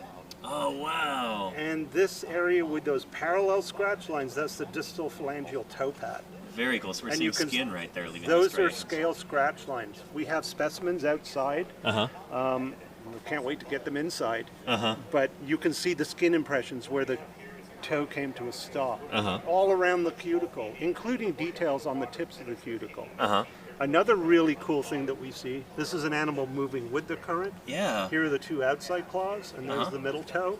Whoa. You can see these grains Yeah. all over the surface. Uh-huh. That's sand. So these footprints were being produced Uh-huh. as the sand was infilling them, is the idea. Very cool. Wow. Also with these animals, of course, not only are they further apart from one another, the tracks, Uh-huh. but we also see more graulator-shaped footprints. So the foot comes down, and then the toes drag forward Uh-huh. when they're moving with the current. Very And cool. then cross currents, a whole totally different morphology, which we don't have examples of inside the building. So the direction that these animals are moving relative to the current will leave different kinds of traces. Exactly. That's so cool that Totally we can different figure that out. morphology. This stuff 200 million years old, and we can figure out what these animals are doing on a moment-to-moment basis as they're moving across this Yeah. the muddy bottom of this lake. And That's of course the cool thing is we've got all these modern analogs we can compare yeah, to. yeah, Like all the sedimentary structures. So, yeah. very, very cool. All right. This is so cool. Jed, I hope you realize how special this is and how cool it is to have a personal tour from the curator of this museum. This you were very lucky today. I hope you realize that. This is also cool. Yeah. So you see the sign tracks in tracks. Uh-huh. What's going on? Oh. So you've got 750 to 1,000 pound animals. So Uh-huh. Brontes, track makers, Yeah. walking over this hard crust. Uh-huh. When they bust through, they're getting into softer, squishy mud underneath. Right. Okay, so this is stuff that's like kind of dried up here. You need an animal with a lot of heft to be able to break through that Break crust into the softer sediment underneath, and then You've got smaller critters, like coelophysoids, running Uh-huh. around. and they're They're normally not breaking. They rarely break through the crust, but Uh-huh. when they step into a freshly made Brontes track, Yeah. they leave a footprint It's soft enough that they can leave a within a footprint. footprint. Very cool. Looking at the original collections Sheldon Johnson's made, doing track counts, 34% of all the Grawlater tracks that are produced on the mud cracks, on the main tracks layer, are footprints within footprints. Very cool. The majority of the remainder are on scoured surfaces. Oh, okay. Stuff that's So, been eroded by water. Eroded and away, makes so up- they've yeah. got a nice soft surface to step in. Yeah. We do have a couple of rare example over here of Uh-huh. Grawlater tracks that are produced on the mud crack surface. So it does happen. Very cool. Yeah. Yeah. You want to go to the lab first, or Yeah, I guess. okay? Yeah. Looks like it's along the way. So yeah, they're actually there. Yeah. Here's an example of a Grawlater. Oh, yeah, On a right there mud in the mud crack cracks. That's surface. so cool. Yeah. Those are So, gorgeous. and that Wow. block right there, Uh-huh. that spins around and fastens onto that. Oh, okay. So this is the previous footprint in the same trackway. Uh-huh. This also gives you an idea of what these things look like before we prepare them. Uh-huh. After they've sat outside for a few years in the winter. Right, okay. What Yeah, it we're looks trying pretty to do messy. now with things that we're preparing, we're trying to keep the mud cracks in place first, Uh-huh. to kind of see what that likes. Do photogrammetry, so it can create 3D computerized models, and then we'll prepare most of the mud cracks away. Gotcha. Also, what's really cool, a lot of these tracks, there's a thin, shaly layer over the top, and that has most of the skin impressions.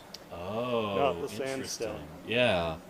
So you prep the sandstone off, that's the idea, get to that shaly layer underneath, Right. and then boom, skin impressions. So one of the most terrifying things when I started my job, coming in, and Sheldon Johnson wanted to have the site all nice and clean for my first day, and I came in and he was using a garden hose to wash everything down. So you can see that's not a good Oh thing. boy, yeah. So, bones are pretty easy to prep Uh-huh. most of the time, Yeah. but tracks are tough because you've got to know where to stop. Exactly. That's Takes a lot of sometimes expertise. almost impossible to do. Okay, we're going behind the scenes here. Regulated area. Authorized personnel only. That's us today. Yeah. Very nice. So you can see we don't have a lot of room. Yeah. If you look around, you can see our collection space keeps going up. Uh-huh. Anyway, it's the way it is. Yeah. But you can see also storage. This is all material we've collected from across the street in the last 2 weeks. Well, not everything. We also have stuff stored Uh-huh. in sheds out back. So yeah, all this stuff we have to process, and Wow. jackets. Uh-huh. But this is a cool one that we found. I don't know if you can zoom in on this. This was found by David's grandson. Pretty much day one. There's a fish scale next to it, Uh-huh. but that's the end of a limb bone. Oh, very nice. And then you Okay. can see the impression of the shaft right there. Uh-huh. Unfortunately, it was hit by the excavator. But this looks like it's from a dinosaur, potentially. It could be, or a crocodilomorph. Or a crocodile. It's okay. a tetrapod, Yeah. Okay. So not a not a fish. not a ray-finned fish, at least. Yeah. Which is, this is the kind of thing that gets us excited about the stuff across the road. This is not common. They're not Right. common, but they're there. Uh-huh. So it's worth looking. So we're hoping to find more of that stuff as we work over there across the street. Yeah.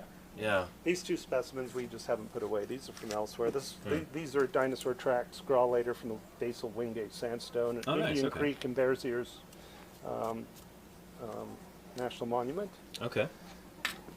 And then these are some pretty cool little theropod footprints from the Owl Rock member of the Chinle Formation. Very that we nice, collected Triassic, in yeah. Bears Ears.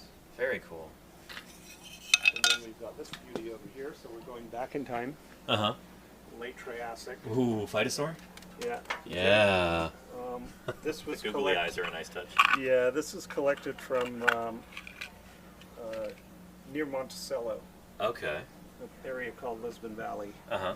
And here again, you can see the nostrils of the Phytosaur. Mm-hmm. Look at this big crest. This is from the lowermost church rock member of the Chinle. Okay.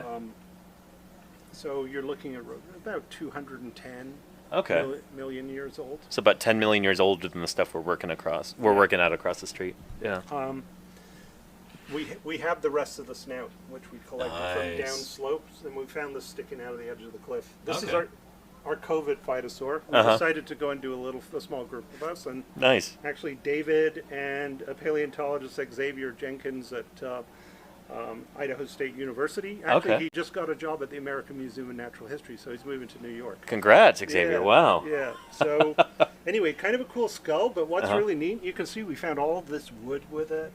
Very cool. We did find a few other bones in the back of the lower jaw, Uh-huh.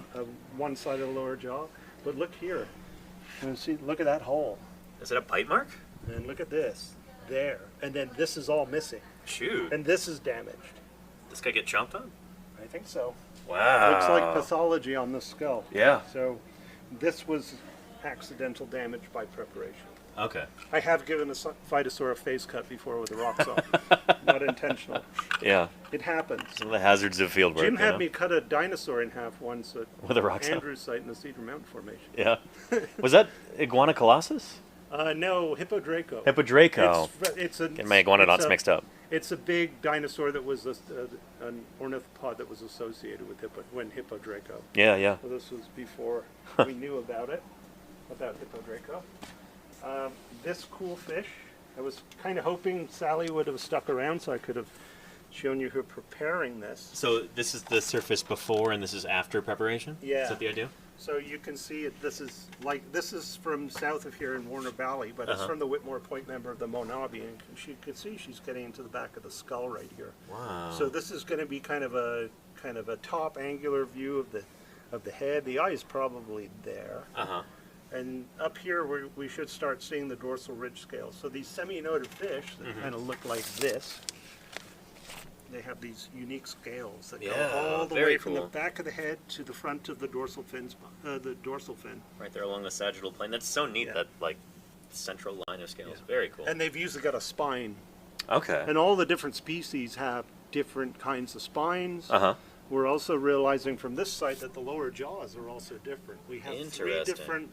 different morphotypes of jaws. Uh-huh. So at least three species of Ontogeny. Very cool. Sarah Gibson, one of our former interns here from the St. George Dinosaur Discovery Site, Mm-hmm. back in 2000, I can't remember, 2006, 2007, I think she was here. Mm-hmm. Anyway, her professor told her to, stay away from fish, they're too hard. Yeah. Anyway, Sarah figured out that Eastern North American semi-anodids called Uh-huh. Semi-anodus. Okay. Namesake for the group? We were Yeah. calling these Semi-anodus out west, but Uh-huh. Sarah determined that the western species in the American Southwest are Uh-huh. actually another genus. They're called Lophianodus. Lophianodus. Very cool.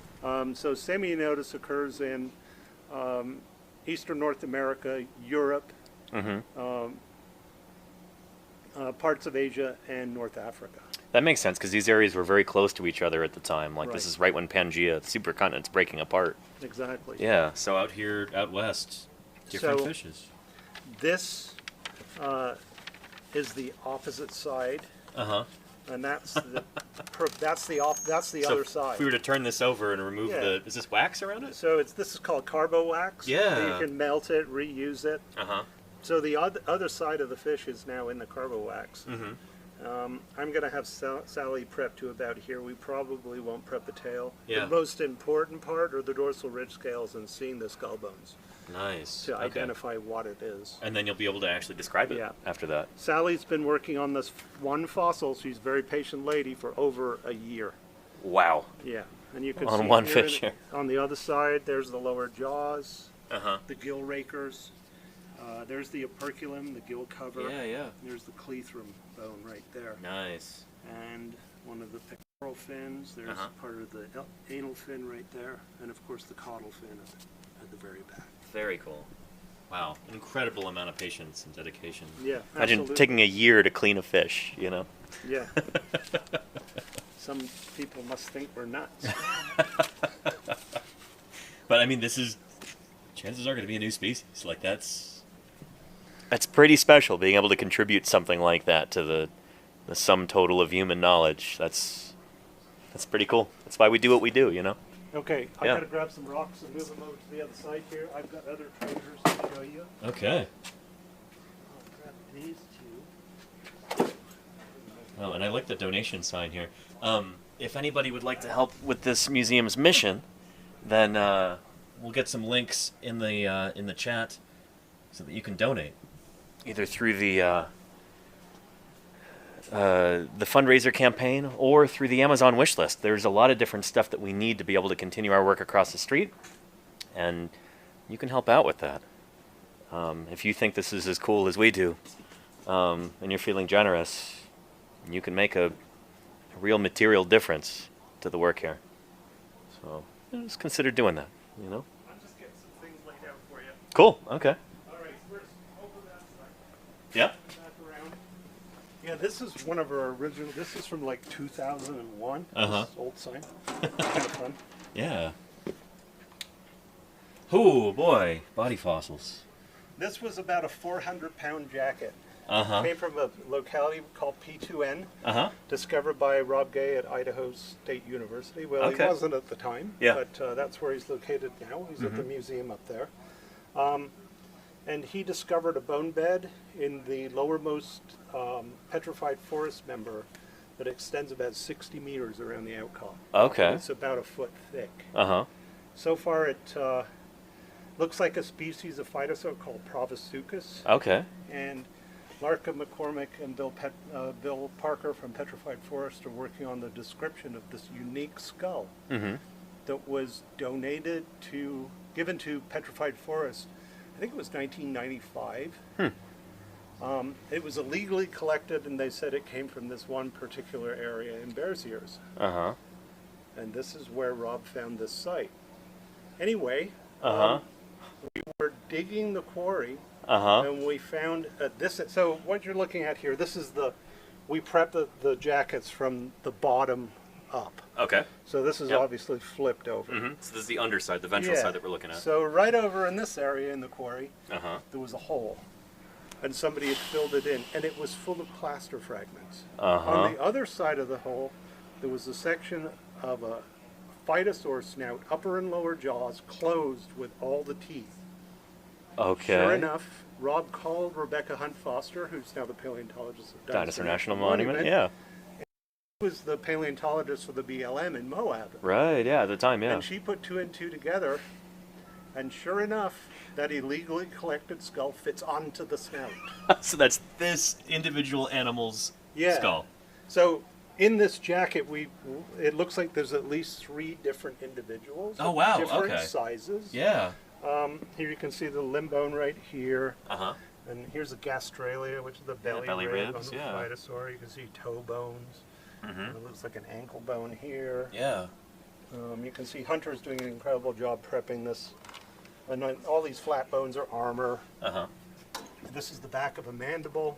Goes all the way through here. Very nice. Lower There, jaw, yeah. there are teeth in the jaw right in here. Nice. Over 300 bones Wow. so far in this jacket. Uh-huh. And you can see there's a map right here. Yeah, Kind of all all the bones. color-coded. That's an old map.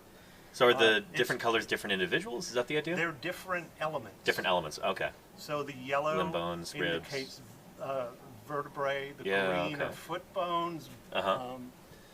the dark brown are the skull bone, purple pelvis, the Mhm. red is armor, white is unidentified, Okay. and the blue are limb bones. Nice. So that's an old map. But Hunter is taking every element Mm-hmm. and reconstructing everything. Rob Gay is surface laser scanning all of the elements so we can put everything back in the quarry in 3D. Very, very cool. Super cool. That's amazing. I can't wait to see the Yeah. final product. And then you'll be able to 3D print it when you've got Yeah, those files. Absolutely. Yeah. Yeah. Very, very cool. Anyway, we're hoping that someday we can go back and continue digging this site. Because you think there's going to be more elements there. Oh man, it's Yeah. crazy. There's Okay, so okay. many bones. Huh. Like I said, 60 meters around the outcrop. That's nuts. Massive. Wow. Yeah. So what do you need to be able to do that? Just time and funds or volunteers? And then hoping the rules change for bears' ears. Right. That's another problem. And Yeah. of course, funding, yeah, that's a big thing. Mm-hmm. We've had a major drop in funding at this museum since there was construction along the highway, Mm-hmm. and we lost our highway signs. So people don't know about the museum when they're Yeah. driving through. And then the state said the UDOT is not putting the signs back up. The Utah They think Department we're of just like Transportation. a Yeah. private business. Like anyway, it's messed up. Well, if any of you in chat happen to know anybody at the Utah Department of Transportation, maybe talk to them about this. I've already because- talked to them, but I tried. So far, not so good. Okay, okay. But there are things on the horizon that will definitely make things change. Good. Okay. Fingers crossed. Yeah. If all the stars align, we'll be good. Okay. And then you can see these big cabinets. These were at These are beautiful. the University of Utah Geology Department. Yeah, from their old facility. Yeah. Yeah, And they, these were from the Chicago World Fair. Really? Yeah. What year was that? 1890 something. I can't. You're kidding remember. me. Anyway, this is all material that we've collected and we're preparing, Uh huh. like this. Yeah, yeah. And that fish. Uh huh. Anything from BLM or state land Uh-huh. and Forest Service, they're all going to Salt Lake City. Right. So, quite a few of these things are local, like the Mhm. fish and the big Phytosaur skull down front. So Yeah. we're hoping down the road we can build a repository Right. here Mm-hmm. and keep stuff from the region, keep Yeah. it here. So we should probably explain to the audience what a repository is, because that's kind of an arcane word for non-specialists. But that's like an official place where legally you have to send fossils that are found on public land. And in order to become a repository, you've got to jump through some hoops. You've got to you show that you've got climate control, I think, or you've got lockable doors, stuff like that. But it's just saying, hey, we're a legit facility. This is the official place that these fossils are supposed to go to. And so we're trying to get that status here, right? Yes, exactly. Yeah. And you can see all of these racks full of fossils. They're a little bit disorganized right now because, we're just moving stuff around. And, Yeah. Yeah, Trying to salvage what pulling we can. things out. So Yeah. over here, so from that same jacket, Uh-huh. this stuff, these are the section of vertebral column from the Phytosaur. Wow, look at that. Beautiful. And you can see All articulated. where the spinal cord would go through right there, too. Yeah, Just above the centra. right there. Yeah, right through there. Very cool. Beautiful. Beautiful fossil. Neural nice arches, prep neural job. spines, Yeah. pre and post zigs, transverse processes. Yep. Gorgeous. Yeah, so again, that's from one of these. Can I pick up the little model here? Sure. Yeah, this is a plastic model of a Phytosaur. You might think it looks like a crocodile, but like we talked about at the beginning of the stream, and some of you didn't see that because you were just trickling in recently, this kind of crocodile-y type animal is not a crocodile. It predates crocodiles. This is called a Phytosaur, and this was some of the biggest meat-eating animals, biggest animals, period, in these environments were Phytosaurs at And the there were a time. lot of them. Yeah, they were all over the place. All over the place. They've got nostrils right here on top of the head. Hopefully you can see right there. Different from crocodiles. So these guys are kind of distantly related to crocodiles. They're like archosauromorphs, I think. But yeah, very much not a croc. These guys are earlier than crocs. Pseudotsuchians. Yeah. So this is this is called Cody's Phytosaur. This was discovered in 2017. Gorgeous. One heck of a hike in, Yeah. one heck of a hike out with this. Did you work walk. for it?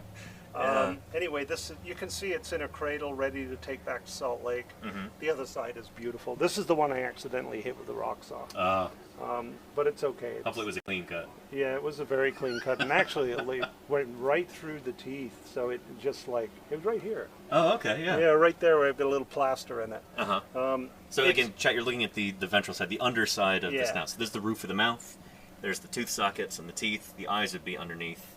Yeah. Yeah. And then the nostrils are right Yeah. there. So that's the other side of the nostrils. Yeah. And you can see a bit of Goes an up through the open palate. palate. Very cool. And of course the brain case back here. So this part really cracked up. But Uh-huh. anyway, speaking with Tyler Berthasella at the Natural History Museum in Salt Lake, this is almost finished, the prep. Uh-huh. There's going to be some more detailing done on it, and Yeah. then eventually probably Nice. and then published. Yeah. That's awesome. I'd No, love this- to 3D print something like this. That's gorgeous. This is that. Yesterday? Oh yeah. Oh, dear. Wow. Yeah, we saw. So this is a specimen we saw yesterday out there across the road, and here it is here in the lab. I kind of wish they would have left it in here. Anyway. So a Come on. conifer here. Yeah. Very cool. This is the youngest plant that we have from this locality. Okay. So that's a superlative. That's a best of right there. Very cool. Oh, and this is is this the Animepus track? Yeah, that's the one that was Animepus? found yesterday. Yeah. I've got a phone call coming in. I Go got for to it. take it real fast. Yeah, yeah, of course. Yeah. Again, if anybody's just joining us, welcome to the St. George Dinosaur Discovery Site Museum.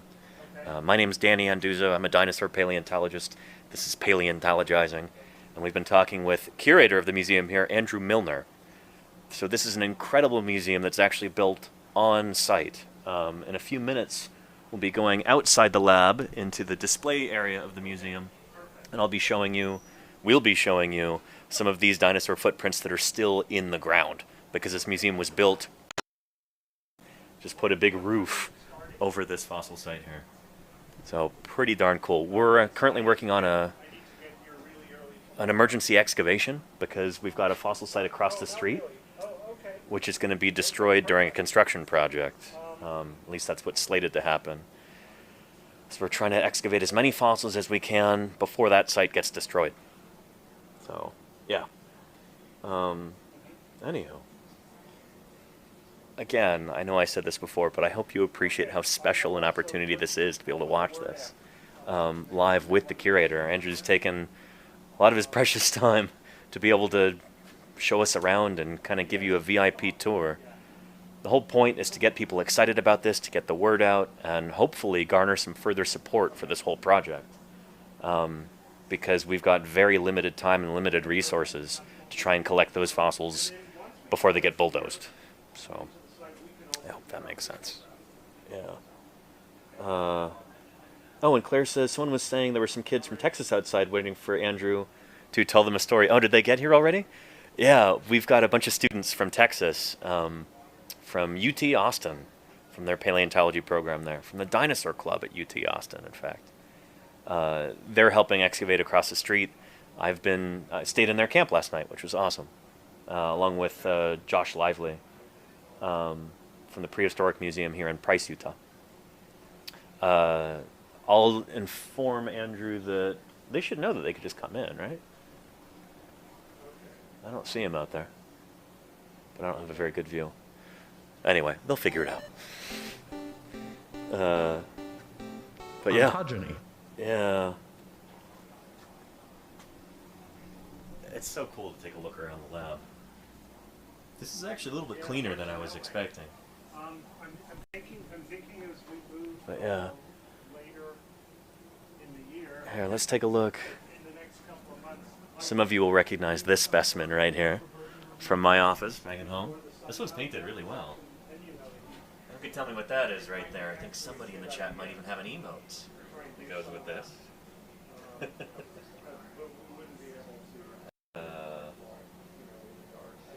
What is this right here? There you go, Lydia. Yeah.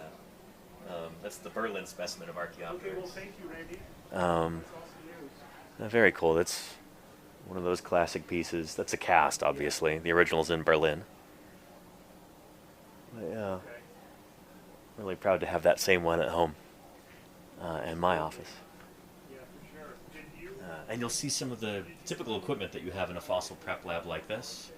You've got some of your microscope lights, your illuminated magnifiers, and this is really cool. This is like a custom, almost jury-rigged dust collection system. Is this hooked up to like a big shop vac or something? Oh, there it is right there, yeah. Big dust collector unit. Airflow systems, Inc. Nice. Yeah. And what's neat is they've really made the most of this space here. So you can tell this is not like a separate structure here in the lab. You look up, that's the same roof for the whole museum. So, yeah, it's almost like the office in a warehouse or something. They really are making the most of what they've got here. Very economical with this space. It's the name of the game in paleontology. We can do a lot with very few resources. We usually have to. So yeah, we were just admiring the lab here, and Yeah. I like your dust collection system here. Yeah, It's like all- it's a little noisy, but it does the job. Yeah. Yeah. Yeah. So that was some good news. Yeah? The city is providing 2 dump trucks. Yes. All right. So that means tomorrow morning, starting at 7:30, they're going to start moving the rock debris out of the way. Okay. So Wow. that means Randy can then start excavating further back and opening up the quarry even bigger. Excellent. So we'll have Yeah. much more space, more room for people to work.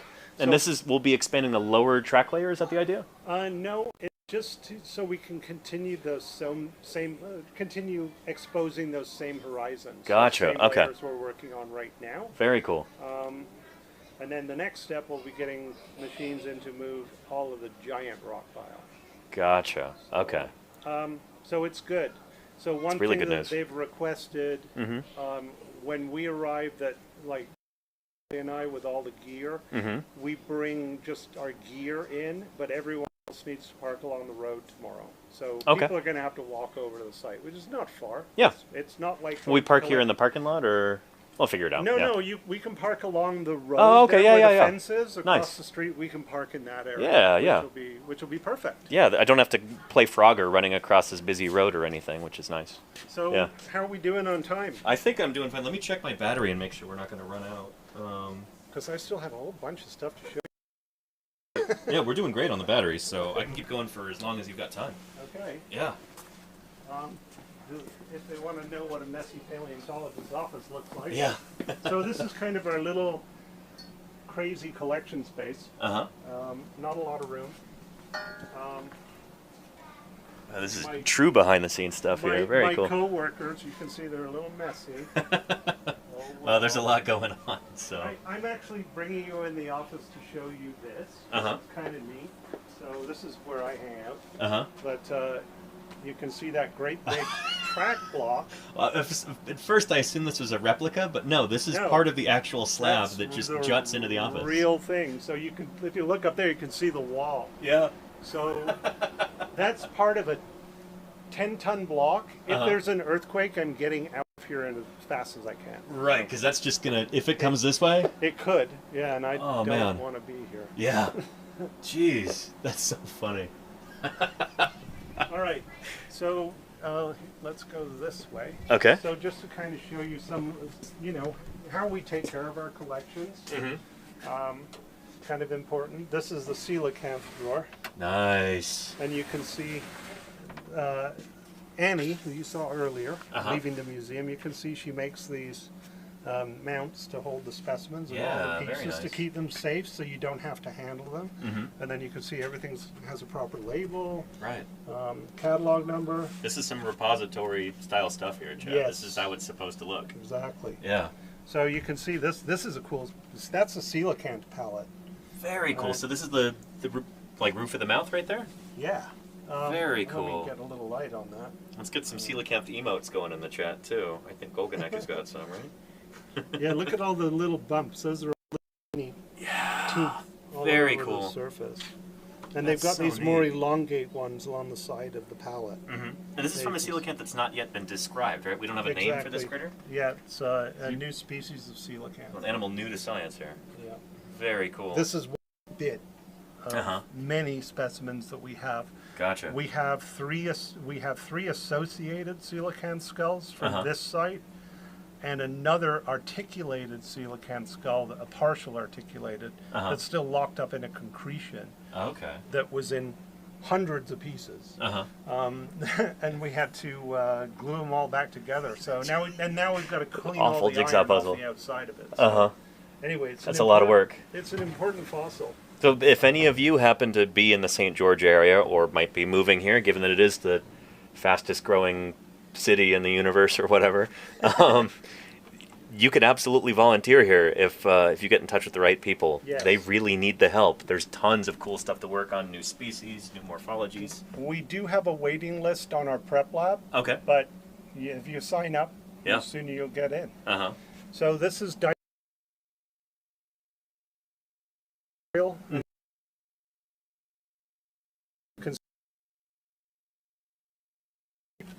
These were collected across the street. Oh, gorgeous. Yeah. So this is from where... Well, but look at the pretty colors. That's another on one from that. the same site? Yes. That is gorgeous. This is from the Wow. lower green level. Yeah, that yeah. You see in the where quarry. where you've been finding the fishes? Yep. Yeah. No, not that one. Not that one. But different you one. can see there's like a green level below the brown. Oh, okay, That- yeah. This is from the green level, but you can see we get stuff in the brown So this is level from too. just under where we were digging this morning. This morning, yes. Gotcha, okay. Exactly. So, anyway, lots of cool dead stuff. Yeah. Let me see, what else do I have? So this is some of the seven-footed fish material. Nice. Yeah, these are these bony, scaly fishes like we were talking about earlier. Yeah, this is mostly disarticulated stuff. Uh-huh. So busted apart, just isolated bones, but most of these have been identified. Mm-hmm. You can see there's a partial fish body that was found in float on the hill Uh-huh. near where the site is. But, Very cool. So many different bits. and of course, we have tons of them. Uh-huh. And you can see here, Oh, some of the scales? yeah, this is collected from the hill, so Uh-huh. you can see there are articulated Yeah. fish. This is probably from that lower fish level. Very cool. It's And you almost see like they're armor, 3D. you know? Yeah, it sure is. Yeah. Yeah, Jim likes to refer to them as chainmail fish. Yeah. Yeah. And what's neat is that, some of the dinosaur teeth that are found here, they've got clear wear facets, probably from punching through those bony scales. Yes. Do we have any of those with like a nice wear facet we can look at? Yes, they're in the exhibit area. Oh, cool. I'll Okay. show them to you in a little bit. Awesome. And then you can kind of see back here Yeah. our kind of collections, Uh-huh. which is difficult, but There we go. Yeah. like there's tons of stuff. And of course, this is the big track wall, and Uh-huh. our latex peels right now we're just hanging them all up the wall. Right. So again, just making the most of the space you have. Most of these were made by David. Nice. Yeah. Okay. So Yeah. these are just latex Yeah, latex. peels. These are like molds of. Yeah, dinosaur tracks, 2 overlapping Eubrontes from Lake Powell, Nice. Brachycheirotherium from the late Triassic Indian Creek. Okay. Big Eubrontes, this is from the Warner Valley track site near where you're camping. Uh huh. And these growlers also from Warner Valley. Very cool. We nicked this. David liked this one, and he just did it. That's from Lake Powell, and he called it the Playboy Bunny track. Two toes. That's really interesting. Apatopus. Is that a morphology or is that an Honestly, amputation? It's a track. I don't know. Huh. What's going on with that one.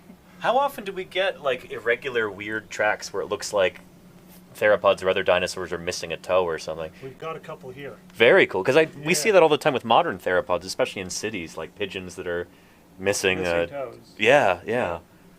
This is also a really cool specimen. You might be able to see it better here than in the exhibit. Uh huh.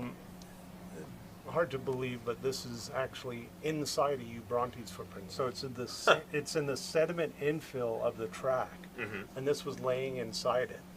And you Whoa. can see there's a central stalk that comes down, and then the circular structure with these radiating lines. Is that like All- It almost reminds me of like a lily pad or something like That's that. what we were calling it. Yeah. When I found it, Uh-huh. the first thing that came to my mind was, it looks like a stingray impression. Yeah. Okay. Yeah, we Um, saw this in Jim's talk. Yeah, we showed yeah. this to Sid Ash, the late great Sid Ash, who's a great paleobotanist that Yeah, worked on Triassic giants. And Sid said, "That's an animal." Jim's like, "That's a plant." Anyway, there was a discovery made in most Whitmore Point, and it turns out it was a plant called San Miguelia. Oh. San Miguelia was thought to be the oldest flowering plant. Really? But it's still a problematic plant. And, Interesting. Anyway, what time was it from? It was thought to go extinct at the end of the Triassic. An angiosperm in the late Triassic? Yeah. Wow. But it's That would it's be- a bizarre plant, and it gets to huge sizes. Huh. But anyway, here we are. We now have San Miguelia in the early Jurassic, so it Interesting. didn't go extinct at the end of the Triassic. Very cool. And we're realizing that for a lot of different kinds of plants that were considered strictly Triassic. Ones that kind of disappear from the fossil record, you find them here in the... And then we're finding them in the Glen Canyon group. Right. So we've got a few sites. Cool. So just another example of how, work at this site is, changing our perception of these things. It's pushing back their extinctions. That's really, really cool. Yeah. Like all of these drawers here. These are, I don't know if they're good ones. Oh yeah, some nice ones in here. These are cycads from the Kayenta Formation. Oh, yeah. I love yeah. So cool to see. Probably Zamites and Laurizamites. We have a few different species of cycads. We just need somebody that can work on them. Gotcha. But this is from the middle part of the Kayenta Formation. This is the first site for quite a high diversity of identifiable plants in the Kayenta Formation. At this site as well, we found tracks, swim tracks, even swim tracks of plant-eating dinosaurs, which are quite unique.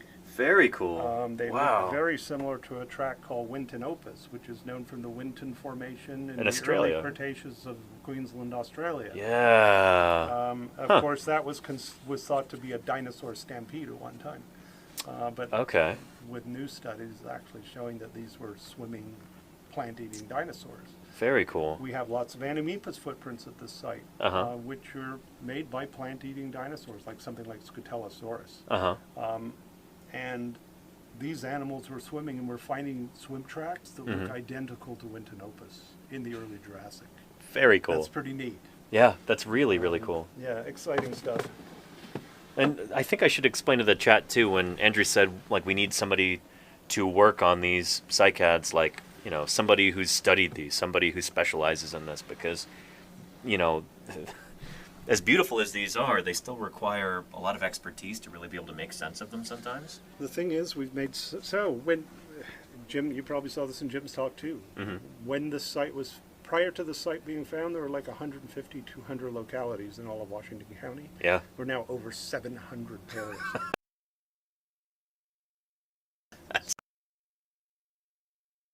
This is just a farm. Yeah.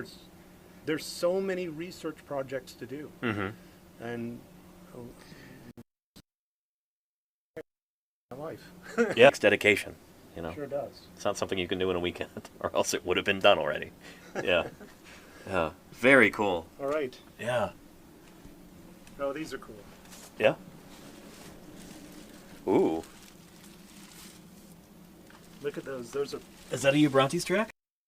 What is this? You're looking at a natural cast. These big, Yeah, blobby yeah. toes with these drag marks. And Whoa. look at, all full of invertebrate burrows. Uh-huh. This one's a little nicer. So these are casts here.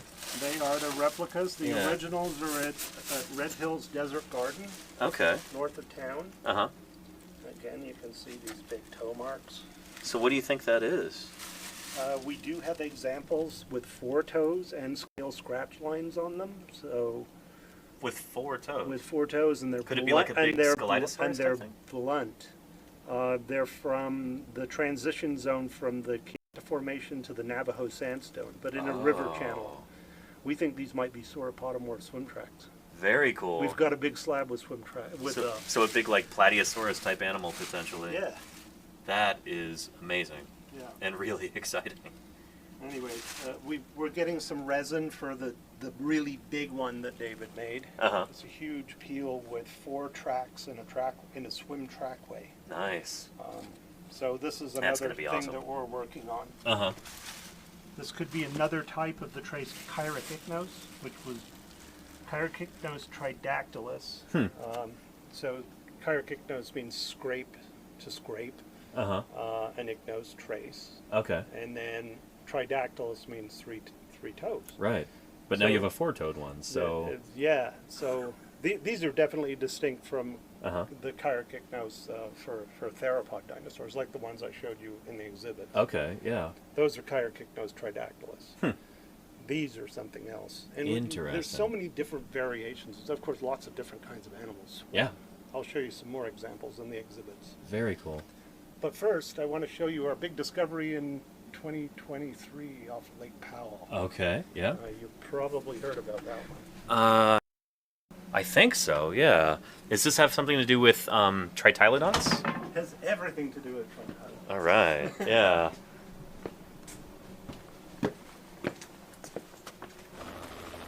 So Tritylodonts are these cool mammaliform critters, so they're closely related to mammals. So They are. yeah, in the grand scheme of things, out of everything we see here, these are some of the closest animals to us. So, first of all, this one. Uh-huh. This is the discovery block. Ooh. So, working with the National Park Service and Dr. Vince Santucci, who's the lead paleontologist of the National Park Service, in March 2023, we got a team together and we went to Lake Powell for 2 weeks to do survey during the drought. So lake below water level. And you can still see there's like zebra mussel bits stuck in this.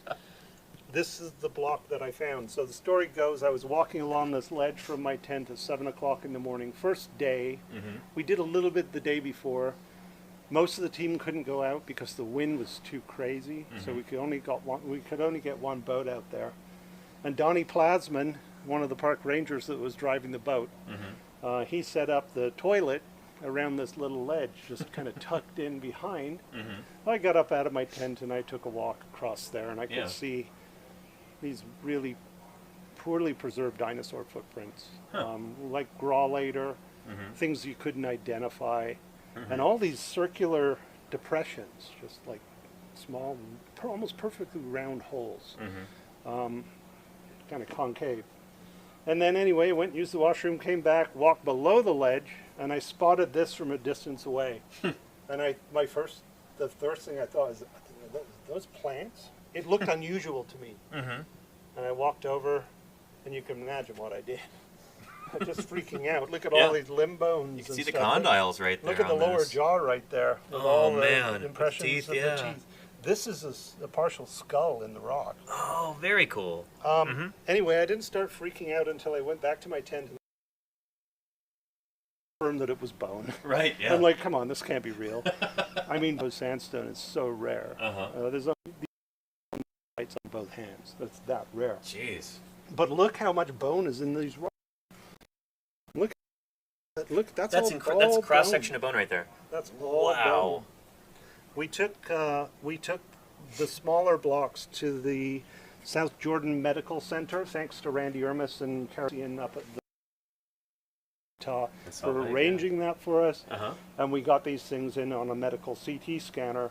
This block has 4 skulls in it. Wow. One of them is complete in 3D. We're not sure what kind of Tritylodontid it is yet, but we think it's something closely related to Chiantotherium, or it is Chiantotherium. Okay. What's also really cool, we have variation in jaw sizes. So we've got from like jaws that are like just a little bit over an inch to 3 inches long. Very nice. And we so think they're all we've the got same taxons, so it might be like different ontogenetic Yeah, stages. so what we found, so in April, we managed to get a permit super fast, thanks to the Park Service and, Awesome. and Yeah. Glen Canyon National Recreation Area for getting it done so quickly. Yeah. Usually permits take a long time, especially in a national park. Yeah. We were back a month later with Dr. Adam Marsh from Petrified Forest National Park. Of course, he's the guy that recently re-described Dilophosaurus and yeah. Cerosaurus and things like that. a good buddy of ours. And anyway, we got back to the site and started quarrying. We were using a sledgehammer to knock this useless ledge with the ugly dinosaur tracks and these funny looking depressions. These bones were in thin layers below this limestone ledge. Okay. And I took a turn, Adam took a turn, I took a turn, Adam took a turn, I went to have another turn. I hit it with the hammer, a piece popped off, landed upside down, and there's an articulated skeleton of a tritylodontid with the skull, forelimb, rib cage, vertebral column. Nuts. Yeah. We flipped the block over, and there's 2 more articulated skeletons. And they're You hit the jackpot. They're Yeah. right underneath that depression. Uh-huh. And what we see from when we were digging the quarry,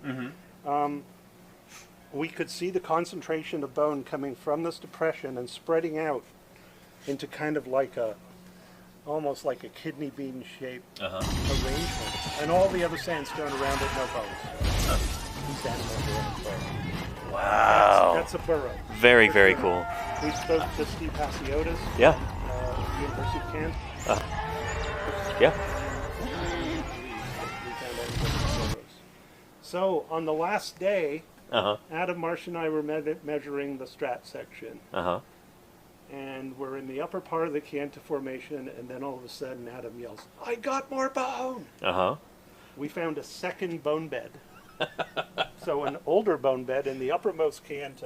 Look at that jaw. This is a lower jaw that Hunter Carter, our prep lab manager, found. Yeah. So there's the You can front of it right there. It yeah. almost looks like a rodent jaw, the way Yeah, that it... they do look very rodent-like. Yeah. Let me grab the piece of art. I'll show Uh-huh. you. It's super cool. That is so neat. So yeah, lower jaw. There's the ascending process right there where it articulates with the cranium. Very, very, very, very cool. So this is a piece of work by Brian Ing. Oh yeah, I've seen this before. It hasn't been published yet, but we're I think waiting. I've seen it on his website, maybe? It looks really Yeah, familiar. it's probably on his website. Yeah. But you can see animals living in the dunes, this little oases amongst the desert with Yeah. small theropods ripping apart tritylodontids, and these guys running for cover and heading into their burrows. Mm-hmm. I like how you put Clathopterus type plants Plant all there, around. yeah. We do find root casts. This is gorgeous. But what's also really cool, on this same surface with the footprints, Uh-huh.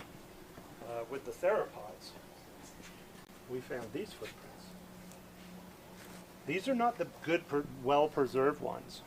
These are not the well-preserved ones? These are not the well-preserved ones. We have other sites with much better ones, Uh-huh.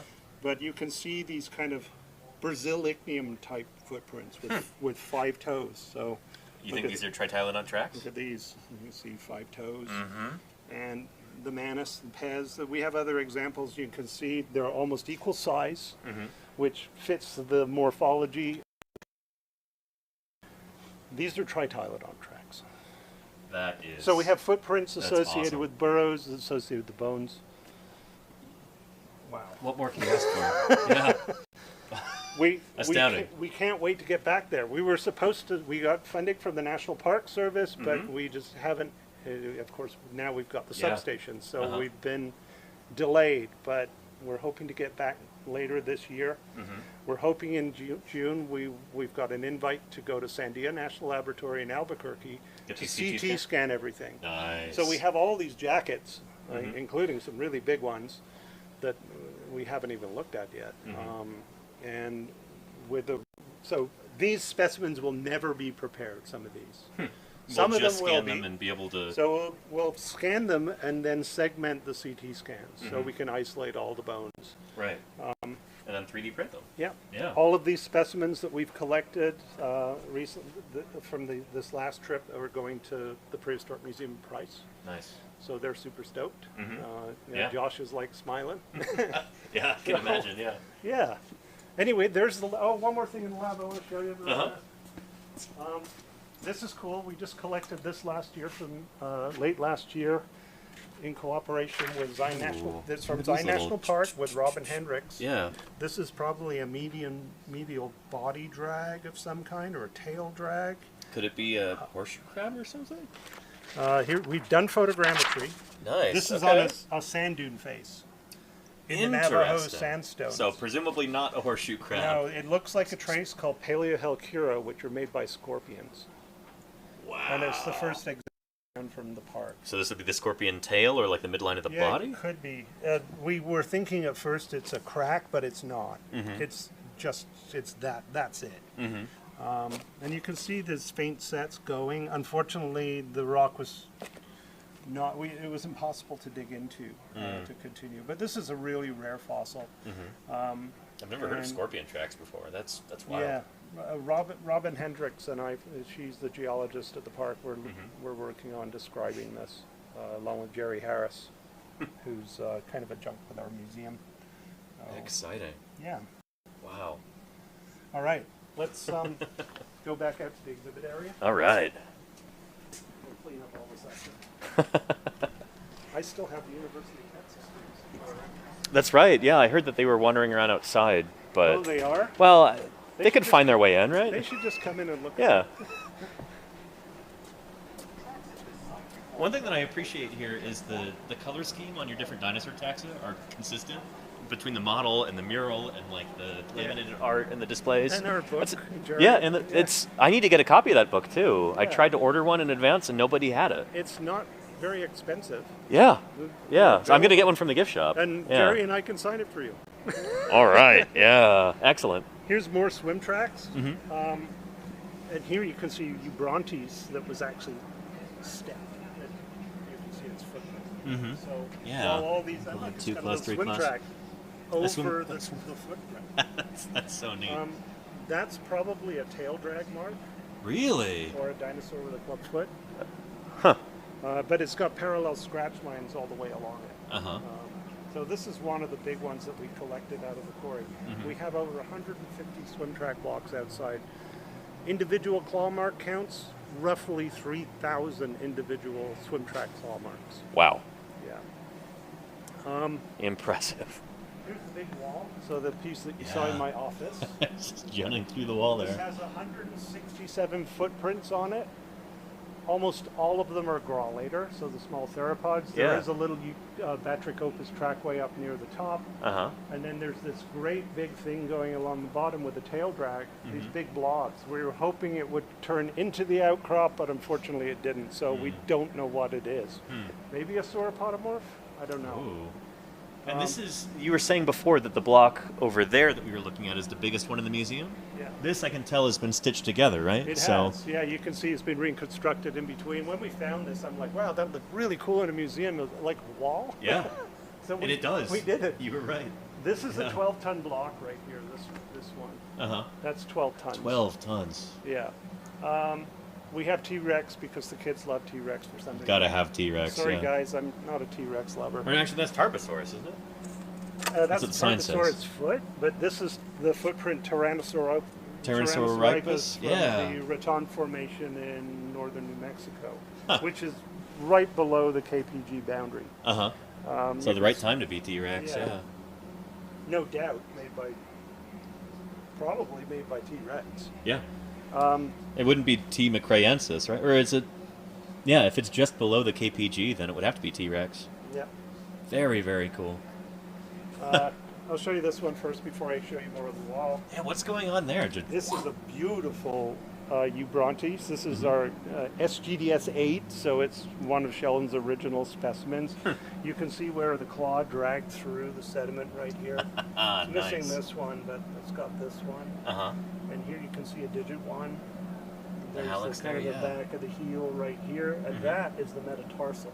So this animal is just kind of sitting Back. Yeah. almost in the same way that, Like a chicken sits on the ground. Yeah.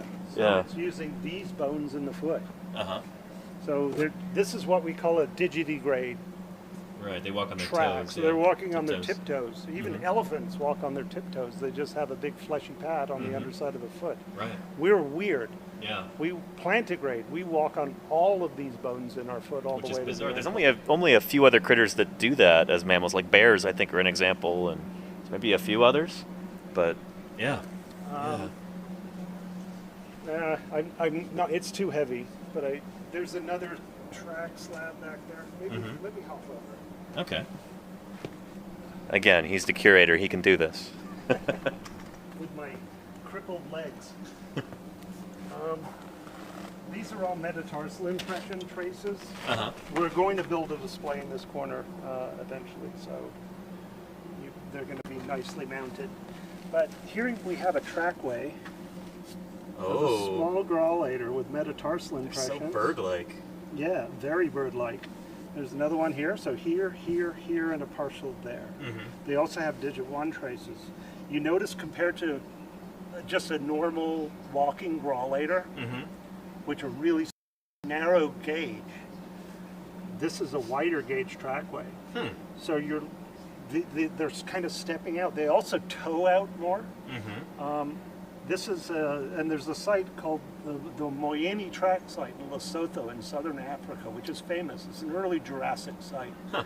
They also have topography preserved at the locality. Uh-huh. And what it shows is an animal walking in a perfectly straight line, and then it turns to go up a hill. Mm-hmm. And as soon as it starts turning up the hill, it turns to a wider gauge trackway, puts the toes going out. metatarsals down, and starts towing out. Very. It's Very cool. this is indicative of an animal that's walking on a slippery surface. Interesting. So it's kind of using That's so cool that we can tell feet that. to kind of Yeah. balance itself, keep Mhm. itself more stable on the substrate. Amazing. All right, while I'm over here, Yeah. I'll show you stuff on the wall. Ooh, am I that skinny anymore? Can I fit through here? Without breaking anything. Are you actually filming me? You're not. Okay, thank you. A little bit, yeah. Capturing the drama live, you know. Okay. Also really cool, you can see the beautiful ripple marks, current ripples, Uh-huh. starting, where am I? Oh, right here. See the squiggle lines? Yeah. All the way along. What is that? All the way down to here. That's a fish swim trail. Oh. So It's- this is a subaqueous Yeah. substrate here. So Underwater. those were made probably when these ripple marks were made. Uh-huh. The surface dried out. You can see mud cracks. And then all these little theropods walked on the surface Amazing. before it had completely dried. Uh-huh. And again, It tells you a get- story. Again, this is underwater, it dried out. You had fishes swimming on it before, and then dinosaurs walking across it when it's presumably dry. So here's a replica of a track from the Middle Jurassic Somerville Formation, thanks to the Utah Geological Survey. Jim and Don DeBlue Jim Kirkland and Don DeBlue got us this Awesome. replica. Yeah. These are pterosaur tracks. Yeah. And basically they're like animals on crutches. Mhm. Its forelimbs are slightly longer. So Yeah. you can see here's the hind feet. So this is a trackway coming across here. Here are the back feet.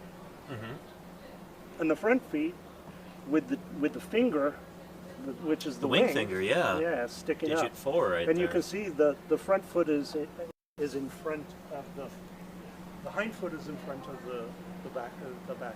Interesting. That's so This cool. is something we need to find here. Uh-huh. You would think being on a lake, Yeah, we'd have we'd pterosaur be seeing tracks all over the pterosaurs place. 'cause they were around. Yeah. Huh. And we're fingers crossed we're going to find something in the bone bed. Nice. Yeah, it'd be amazing to find some pterosaur bits. It would. Yeah. All right, something else cool from the site. Uh-huh. We have over 40 of these preserved here, and it's this block right here. You can see there's a couple of Ubrontes. Oh, what is Right that here, texture? here, yeah, you know what you're gonna see. Skin impressions Yeah. all So over. those are the papillae? yeah, Is that what they're called? yeah, Yeah. It's almost And- like on the little the between the toes, on the back of this Yeah. pad here, right here. Look on this side. You Uh-huh. can see the parallel scratch lines caused Very by the cool. scales. Yeah, amazing specimen. That's incredible. Like I said, Wow. we've got around 40 of these in our Uh-huh. collections. The preservation is just nuts. Is that because of the high clay content like you were talking about? Yeah, for sure. Huh. This big Ubrontes right here, this also has beautiful scale impressions. Mm-hmm. You can see 3 toes, and then on the back of the heel. Let me get my light right here. You Put can the see- camera under. Yeah, look at that. Yeah, That texture there. yeah. Really, Nuts. really pretty. That's crazy. 200 million years old, and you can see the impression of the papillae, which technically aren't scales, as I understand it. It's kind of like on the underside of like a dog's pads or something. That's what somebody was telling me. Maybe it was part of Jim's talk or something. But What's really cool as well, we have them on Grawlator as well. And the scale diameters are identical, like pretty much identical, like about a centimeter in diameter. So what these animals are doing is they grow in size. They're just increased, like modern lizards, just increasing the number of scales. So rather than the scales scaling up as the animals get bigger, they just get more of them, I guess. That's the idea? Numbers. Yeah. Yes. Interesting. All right. So we had this beautiful display made. This Now is we're really just great. waiting for lights. This is also really cool. This is from the top of the Shinrup member of the Chinle Formation. Yeah, Triassic. This is near the town of Harrisburg. And these are blocks because of the steep slope, and they slowly slump and flip over.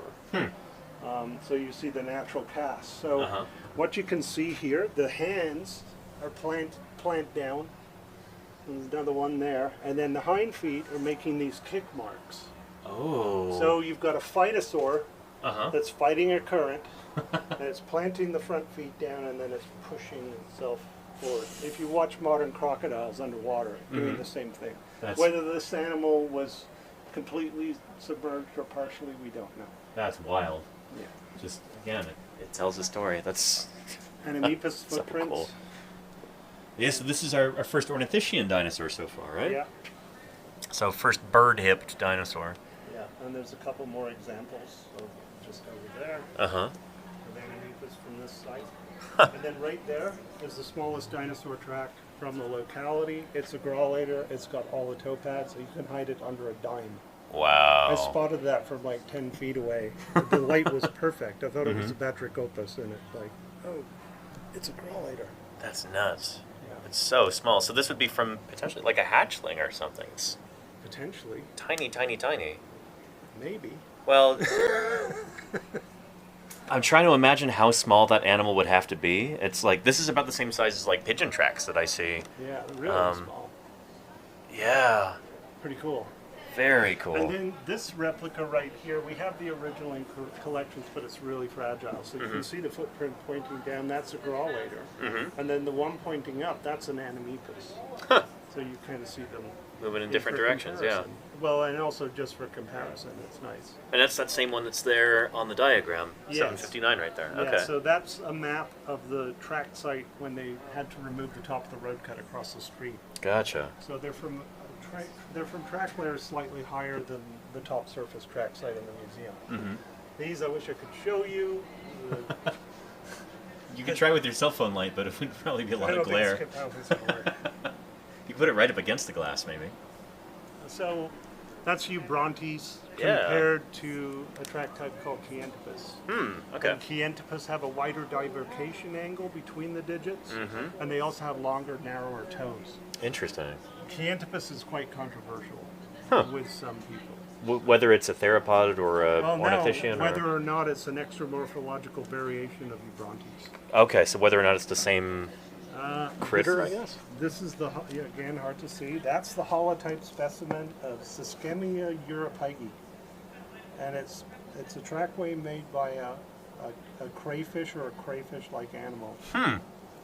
Am I looking at the kind of curve that goes, like that sort of No, horseshoe you- shape? You see the photograph above? You can see those two Yeah, okay, yeah. parallel Mhm. lines, and then 3 sets of prints on each side that are kind of almost matched I see 'em together now, in a yeah. row. Yeah, I can't wait to get this properly displayed. But Mm-hmm. anyway, that's a holotype specimen on our site. Pretty neat. Plants. Yeah. We have unique plants. So we we're have not going to have any flowering plants at this time. This is No. before they evolved. But No, I think there's like one person that's a holdout that thinks San Miguelia is is an still angiosperm? flowering. Yeah. But- So yeah, Chad, this would be a time before grasses evolved, before flowers, before Yeah. most like fruiting I trees. remember when I was a kid drawing early dinosaurs, and it was like I draw grass. Right, because of course there's grass. Yeah, everybody assumes, but no. Imagine a world without grasses. Yeah. That's most of the Mesozoic. That's all the Mesozoic, really. So I discovered 2 plant localities.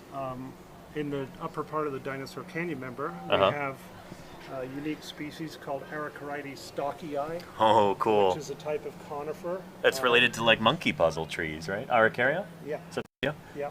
And you can see Awesome. the two lower pieces there. Those are intact cones. Uh-huh. And then the three pieces above show individual seeds.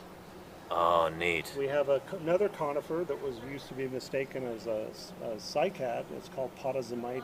We Huh. have two fragmentary pieces of it. Gotcha. Hence, So pretty Zamites implies cycad, yeah, like Zamia. But it's actually a conifer. Cool, cool. And then we have horsetail. There's an impression that came off the top surface track site. We have other examples on the top surface. I think I can see the striations that run up, though. Yeah, and you can also, right where it bends, there's a segment where, Oh, where the leaves would come out of. Mm-hmm. And then we have two fragmentary leaves of a plant called Clathoropterus, which is a fern. Cool. You can kind of see the reconstruction. There's the San Miguelia I showed you in the back of the truck lab. This is St. Georgia jensenii. That's the holotype specimen. I wonder where that's from. Yeah, I wonder. And it a great came name, from, yeah. this is a specimen that came from Jensen Ridge, which used to be over here, and it's gone. Huh. Oh, wow. So that site is no longer. It doesn't exist anymore. Yeah. And then we have, that's the St. Georgia with cones attached to the ends of the branches. Uh-huh. Pagiophylum, those are raindrop impressions all around it. Those little pebbly things are Yeah, raindrops. So it's a Very natural cool. cast, and you can see the little branch in the middle. Mm-hmm. That was collected way over in the far corner on the track site. And then Sid Ash and Don Tidwell asked me if I wanted to be a co-author, if I wanted something named after me. Yeah. So there's Milnerites planus. I have a plant named after me. Milnerites planus. Yeah. That is amazing. Again, for anybody just tuning in, we're taking a tour from Andrew Milner, who is the curator here at the St. George Dinosaur Discovery Site, and there is a critter that is named after him, Milnerites. That's pretty awesome, Andrew. That's a certain degree of like immortality you've achieved there. To have an organism named after you. Yeah, it's kind of neat. Pretty darn cool. Yeah. Yeah. That's like one of the highest honors that a paleontologist can receive, to have an organism named after them. So, So yeah, pretty cool. this stuff is what we're digging. Yeah. This is the stuff that I get really excited about. I know. Yeah. Well, maybe not so much the fish, but No, I mean, do you like the fish? I love the Sarcopterygian fish in particular. You know, Okay. I'm biased that way. They're the closest related to me Right, and to right. dinosaurs. Right. So, yeah. So, look at that beauty. Oh my goodness, is this from here? Yes, that's from across the street. That's nuts. Those concretions that look horrible and ugly, Uh-huh. that's what they look like when they're When they're prepped, look at those scales there. So, chat, what you're looking at, we've got the head on the right side, the pectoral fin. details in the skull. Yeah. And then you can see the back of the body near the dorsal fin, how the scales are all kind of scattered, and the Is tail. the tail turned down? The tail is flipped over and upside down. Gotcha. So probably the thing had sunk to the bottom, started rotting, and Uh-huh. popped. It's maybe an idea. Wow. It's full of gas, and Uh-huh. So that fish it would was decomposing. look something like that blue guy right there. That's Yeah, the there's idea. a skull in the corner, really hard to see. Mm-hmm. Like I said, we need lighting, but that's a beautiful top view of the semi-noted skull. Oh, so And it's a then dorsal view right there, looking From down the at the top. mudstone layers, Uh-huh. that's a partial semi-noted body when we were digging the fish stick beds. Oh. The aquarium fish site, as we call it. So it's not in a concretion. Uh-huh. There are scales there and bone, but you can see it's kind of got that light-colored halo around it. Uh-huh. Paleoniscoid fishes right here. Look at that little tiny guy. that's Yeah. curled around. Uh-huh. Both of those are potentially new species. Is that a whole fish, the kind of Yeah, horseshoe-shaped it's a whole one? fish. That's why we're keeping all of the little concretions. that we Right. find. We throw everything in the bag. So Uh-huh. we're bringing it all home, and most of it turns out to be isolated scales and ribs and things. Mm-hmm. But every now and then we get something really unique. That's awesome. Here you can see 3 different morphotypes of fish jaws. Mm-hmm. The one in the middle and the one on the left are from the upper bone bed. Okay. All have distinct tooth morphology and jaw shape. So they're different critters. Yeah. Yeah. So probably like what you see in modern African lakes. The rift lakes with cichlid Mm-hmm. The cichlids fishes. that are super And diverse. they speciate rapidly Mm-hmm. for different feeding behaviors and habitats. Right. So, I think we're seeing the same thing, and this has been suggested by Amy McEwen based on fishes that are seminotids collected in the Newark supergroup in Okay. North America, so late Triassic, early Jurassic. Uh-huh. Then the coelacanths, this is a Yeah. disarticulated coelacanth skull. Uh-huh. There's some floater seminotid scales in there too. That element right there with the kind of two prongs going down, is that from like the mid? Some symmetry. Yeah. And I can't remember what bone it is. Uh-huh. I forgot. Very, very cool though. I just can't remember. We make a big deal about coelacanths on this channel too. Yeah. Every December we do a Fishmas celebration commemorating Marjorie Courtney Latimer's discovery of the coelacanth, December 22nd, 1938. So make a big deal about coelacanths. It's so cool to see these early Jurassic ones. There's a replica of the Chinlea skull from the Lisbon Valley area, so areas I've Gotcha. been working for a long time. So similar kind of critter, but older. Yeah, Yeah. yeah. And that So, snout. Chinlea. Yeah. That's the one that Jim put the APB out on. Right. Yeah, Okay. His wanted poster. Most wanted poster. Is Yeah. this the same specimen? That's Is the a cast of replica it? of the same specimen. Oh, so he's trying to get hold of the original to So we CT can scan it. so we can CT scan it. Yeah. You know, we don't only have a Monavi, new species of Monavi Uh huh. coelacanth, but we also have one in the Kayenta Formation, another big one. Right. Okay. And then you can see there's the clithrum. That's that clithrum, enormous. Operculum, and the angular from the lower jaw. So some of these fish are getting to like 5 to 6 feet long. This Yeah. is big fish in this lake. Uh huh. That's as big or even bigger than Latimeria cholumnae, the modern West Indian Ocean coelacanth. Right. That is impressive. Wow. And then the shark, Uh huh. Lasotus johnsonorum, Yeah. a Gemini name back in 2006. Uh huh. It's going to receive a revision soon. I'm Uh-huh. hoping we're going to find more of this material in the quarry. So we'll be on the lookout for more shark bones. Yeah, we need, and the teeth. Uh-huh. See that little tiny tooth there? The drawing, you can see it much better. Oh yeah, there's the tooth under the microscope, Yeah. or a magnifying glass rather. Yeah. And is that a spine kind of like you have on like hybodont sharks? Yes. Is that the idea? It is a hybidon. It is a hybodont. Yeah. Oh, okay, very cool. So that's Yeah. a dorsal fin spine. Uh huh. And you can see those rare projected barbs at the top. Uh-huh. And the dark area at the bottom is where it was set into the body. Gotcha. And then it's got these elongate ridges that run the length, and those rear projected barbs. You can imagine a dinosaur thinking it's grabbing something good to eat. And then just getting stuck Yeah. with that. Yeah, It's like a porcupine spine, but like 5 times greater in Worse. diameter. Yeah. Oh my goodness. that would Yeah. be fun. Yeah. And then at the top, there's a replica of the Ceratida stewarti, Yeah. tooth plate that Sally collected Uh huh. just north of your camp. Okay, Very gotcha. Close to there. Yeah. Uh huh. Yeah. Cool. We love lungfishes too on this channel, so that's really, really cool to see. And then the dinosaurs Uh-huh. over here in the top. Yeah. You can see the little tooth at the bottom. It's a coelophysoid-like teeth. It's Uh-huh. got serrations on both edges. And then the two larger teeth above it, you Mm-hmm. can see the wear patterns on the teeth. Yeah. Look at that. You can see all the serrations are worn down. The tips of the teeth are worn down. Mm-hmm. We have some that are broken off. And there's still wear facets after the tooth have been broken in the animal's mouth, and you can see it's been wearing that thing down. Shoot. Compared to Spinosaurus tooth from Morocco. Yeah, with that same wear facet running longitudinally. And of course, you've got semi-notiform fishes that make it all the way into the early Cretaceous. That's right. So- Yeah, and then they disappear, and then the Spinosaurs seem to disappear around the same time, I think. So Yeah, I believe could it be the did. extinction of those fishes triggered the extinction of their predators. So this is Yeah. why we're thinking these animals are going in. They're taking advantage of the fish.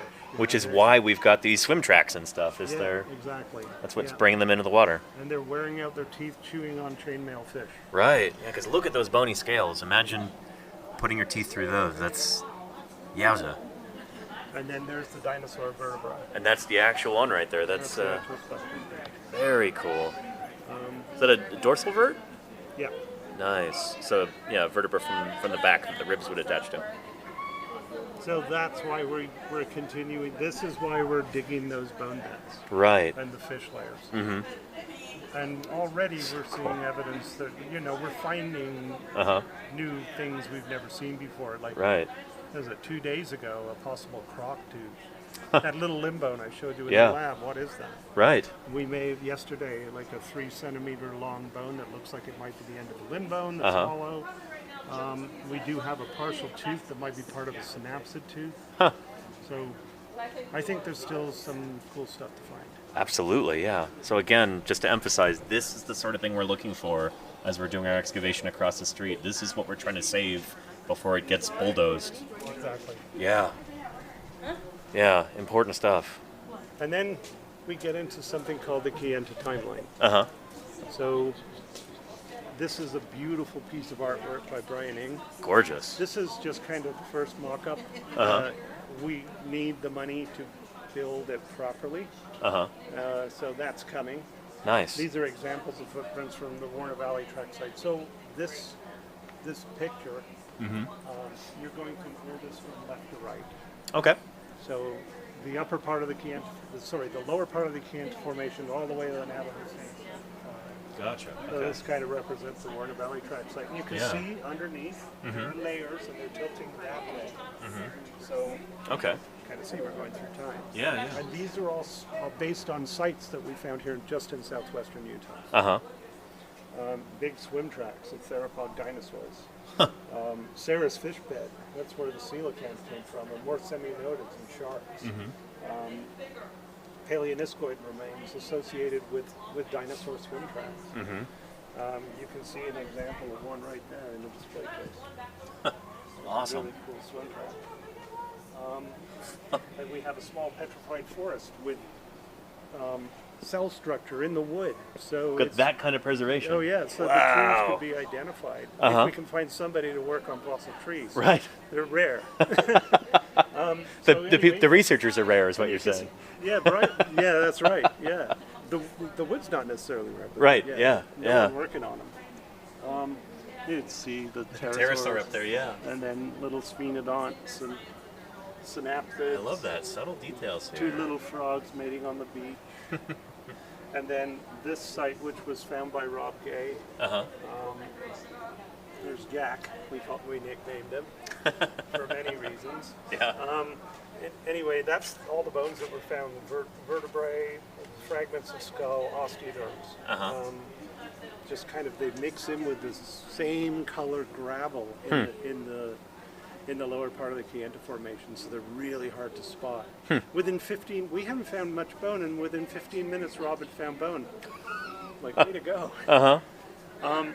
I showed you the plants. Yeah. Some of the plants you can see. There's some more beautiful examples in display cases here. Wow. Look at those. Yeah. Impressive. I love the sitting Dilophosaur there too. Is that a custom piece? Yes, it is. Yeah. That's really It was neat. donated to the museum. I can't remember the guy's name. Very cool. Very neat. Yeah. So this is called the WS 538 site that I discovered doing paleo mitigation along the Southern Parkway, which is now Highway 7, Okay. which kind of wraps around the southern end of St. George, Uh-huh. and kind of helps get people to the airport. Yeah, okay. South, way south of town. Anyway, you can see here we show the swimming dimension, the swimming ornithischians, possible croc tracks as well. So not phytosaurs, these are proper Those crocodilomorphs are, by early the crocodilomorphs, by the early Jurassic. yeah. Cool. And then, of course, we have footprints called Mayenisauropus, which Okay. are suggested to have been produced by dinosaurs like Scelidosaurus. Right. I like how this Brian Eng's take on this looks a lot like Scelidosaurus, but Yeah. subtle differences in there, like the Right. two big shoulder spikes and stuff. And then, of course, you see all the pterosaurs. Where are they? Yeah. Actually, we have one tooth. Oh. At this site, we also have hundreds of teeth. Uh-huh. We've got like 12 different morphotypes of teeth. Uh-huh. A lot of croc-like theropods and plant-eating dinosaurs. Okay. And some of the teeth look very similar to Scelidosaurus. So, Nice. yeah, Okay. those are still waiting to be studied, and one possible pterosaur tooth, which we All need right. to CT scan. Uh-huh. It's got a hollow base, it's pterosaur. Very So- cool. This is the 206 track site, which is called the Hamblin track site, named after Alden Hamblin. Okay.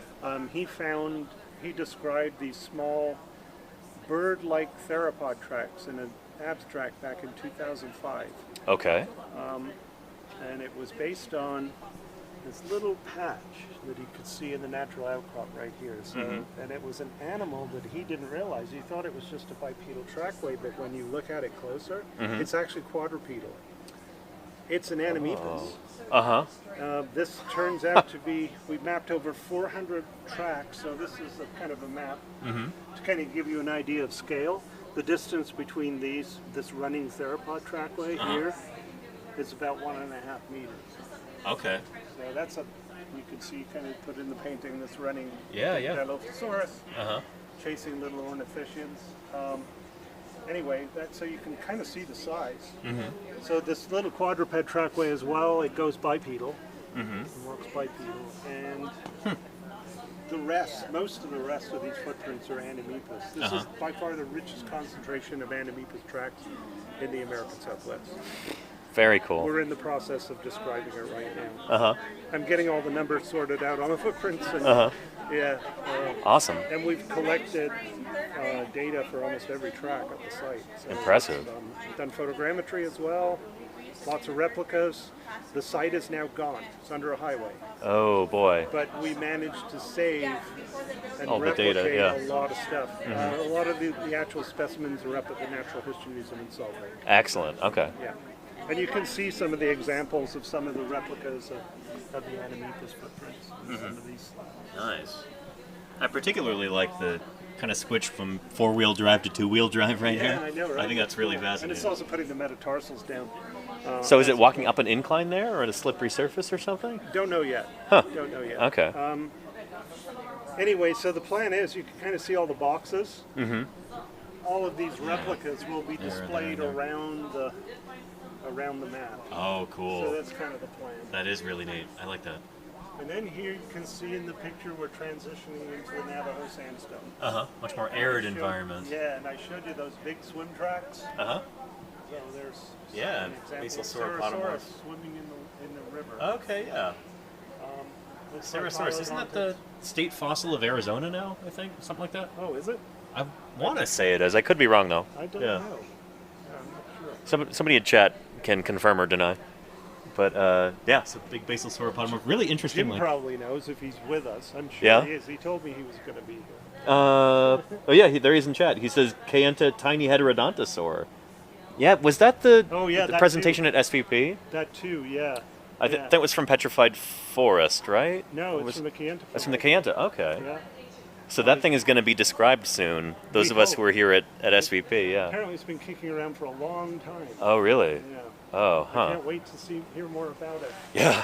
We do have a replica of a Heterodontosaurus to put in this part of the exhibit when it's done, but Is that the... The really widespread, the one you see in a lot of museums, the replica with the tail curling around, Yes, and yeah, exactly. I've got files for that, but I haven't printed it yet. okay. Yeah, I And love then- this Scelidosaurus here. Yeah, we Yeah. were really lucky to get this, but of course Rob Gaston is now, we loaned him this with the permission from Dave Soul, the guy that discovered it, and Awesome. the original replica. Uh-huh. So now it's widely available. At the time, this was the last replica of this specimen, and we Really? picked it up thanks to the Dabneys. They managed to they paid for it for us and got it shipped here Shout from out to England. them. That's Shipped awesome. here from England. Wow, that must not have been cheap. So, It wasn't Yeah. bad, actually. What's that? It wasn't bad. Yeah. Oh, okay. Anyway, so here we're kind of moving into the Navajo. We have a lot of really cool specimens that are here and coming to the museum. There's a Brazil Ichneum trackway from off a dune face in the Navajo, found near the town of Santa Clara. And then we have a guy donating all kinds of tracks from the Nugget Sandstone in New York City. cool. There's a Moyani Sirocco's footprint from that locality I told you about. The big rounded toes. Here's more examples. These are examples of Moyani Sirocco's from Poland. Those suggested to have been made by Scelidosaur. Oh, very cool. And then replicas from Lake Powell. Uh-huh. Jim probably doesn't want you to look at any of this stuff over here. Okay. We'll Because- ignore the Cretaceous stuff for now. Yeah, and Jurassic. Yeah, Yeah. and late Jurassic. Yeah. But we've got Is that gonna happen now? The Scutellosaurus skeleton from Rob Gaston, is that gonna end up here like we were talking about? Like Jim and I were talking about? a while ago? It's the replica is now available, so he's selling it on his. Yeah, yeah. Yeah. Uh huh. So what was your question? We were talking about getting a this- replica for here. Oh, yeah. the Scutellosaurus. Yeah. Yes. Uh-huh. Yes, it's happening. That's awesome, because when Yeah. we were touring Rob Gaston's workshop, I was talking about that, trying to solicit donations and everything, so Yeah. it's awesome that that's happening now. So yeah. we've got a big block over the other side. We're going to do photogrammetry of the track block, and Uh-huh. then we're going to build a box over the top of it so we can include Animepus over there in our cast of characters. Very Yeah. cool. That's Also, exciting. This mural is the second largest mural in Utah. Oh, wow. Of course, the state house up in Salt Lake is the biggest. Uh-huh. But ours has time machines in it. If you look in the forest over there, there's a DeLorean. Look at that. Yeah. All right, now we can go check out the boardwalk. Okay. Awesome. Let's do it. I guess I'm taking the Texas crew on a A tour afterward? maybe tomorrow. Yeah. You're going to be hoarse by the end of this. Shoot. They're Yeah. going to be bummed. Well, of course, I wouldn't be giving as long a tour to the students. Anyway, this end of the site right here, this is this is in place. So this is the actual ground beneath Yes. us right here. This is not trucked in. This is what this surface looks These like. are all in place. Yeah. So you can even see that block is slightly pulled out of position. Huh. So this is when that was the last block moved, because what we were doing in April of 2000, we're flipping the blocks over to map the footprints on the underside. Okay. And then we realized this whole upper surface is covered in footprints. Uh-huh. And you can see a nice correlator right there. Yeah. And right now I'm going through, you see I've got chalk marks and tape. Uh-huh. I'm confirming all of the footprints because the maps are complex. Uh-huh. And there's many stages of mapping that have happened. And I'm also comparing it with Matthew's photogrammetry of the entire track site. Nice. Over 2,000 photographs before the boardwalk was constructed. Nice. So, yeah, pretty crazy. And this used to extend another like 8 meters this way. Uh-huh. So that's the 8-meter mark right there. I put this now as our datum. You see the circle, Uh-huh. the yellow Yeah. dot? That's our datum. And that's our datum line. So mostly people would line, in a quarry, they would line up a datum line to the north. Sure. Here we took advantage because we're flipping multi-ton rocks. We put the datum line in this direction following these natural joints in the rock. That makes sense, yeah. Yeah.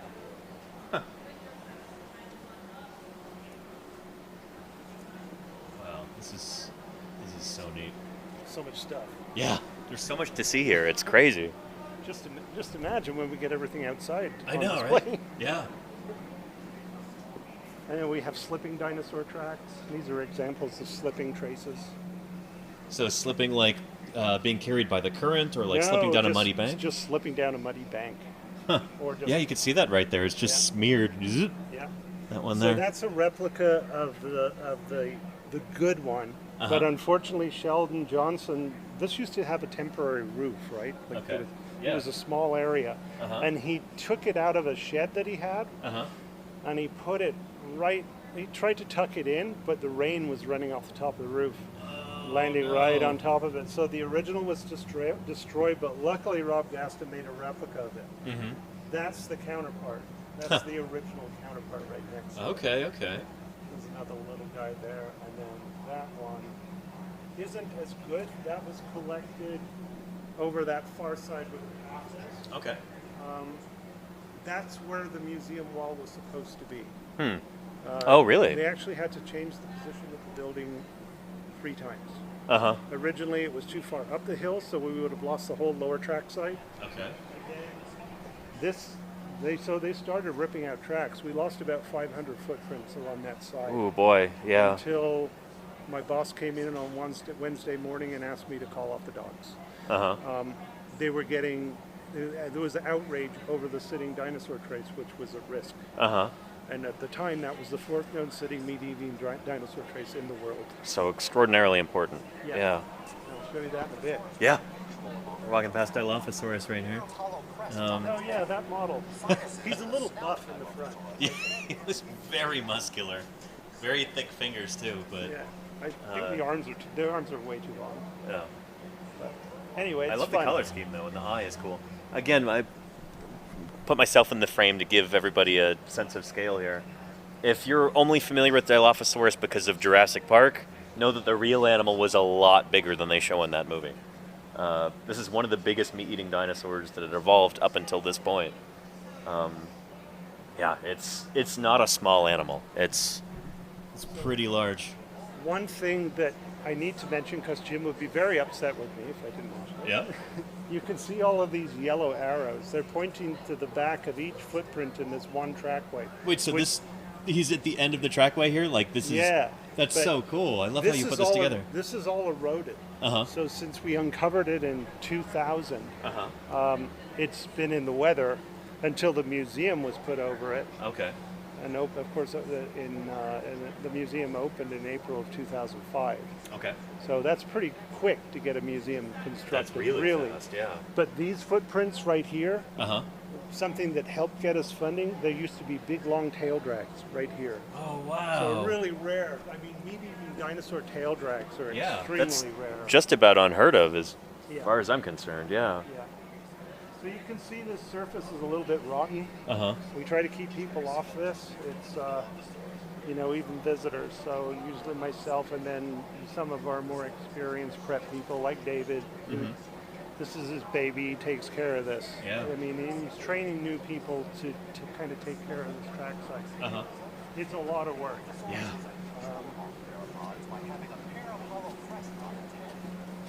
So here's our new signs. Oh nice. Yeah, with Okay. Lake Whitmore. Yeah. And one of Ron Blakey's maps that he modified showing the approximate range of Lake Whitmore and our location. Uh-huh. So we're talking a lake like the size of Lake Erie, Lake Ontario. It's a That's fairly large huge. lake. We Yeah. don't know how far into Nevada it extended, Uh-huh. and we're kind of guesstimating on how far back into Arizona. Okay. So again, yeah, this is the outline of Utah right here, in case anybody can't really quite see it Yeah. in the camera. Yeah. Yeah. So this is kind of funny as well. I mean, I love David, but when he's down there working on the track site, Uh-huh. it's really funny. Of course, he's got to move signs around, Uh-huh. and wherever he's standing, Yeah. he's not thinking about the people on the boardwalk. So you can see the way all the words are turned the wrong Sure, way. yeah. Layer A is upside He down. also bumps the lights underneath the boardwalk, so I apologize, but I've actually got to go down there and readjust Yeah, lights. go ahead. So- Yeah, it'd be oh, cool you to want see me to go do it now? If you want to on stream, that'd be neat to see. If you feel like it, like Yeah, I certainly don't mind. We can go down and look at some things if you want. that would be awesome. Okay. I'd love to. We got to be careful. Yeah. I'm looking I forward to will getting, step gently. I'm looking forward to getting new gates. Uh-huh.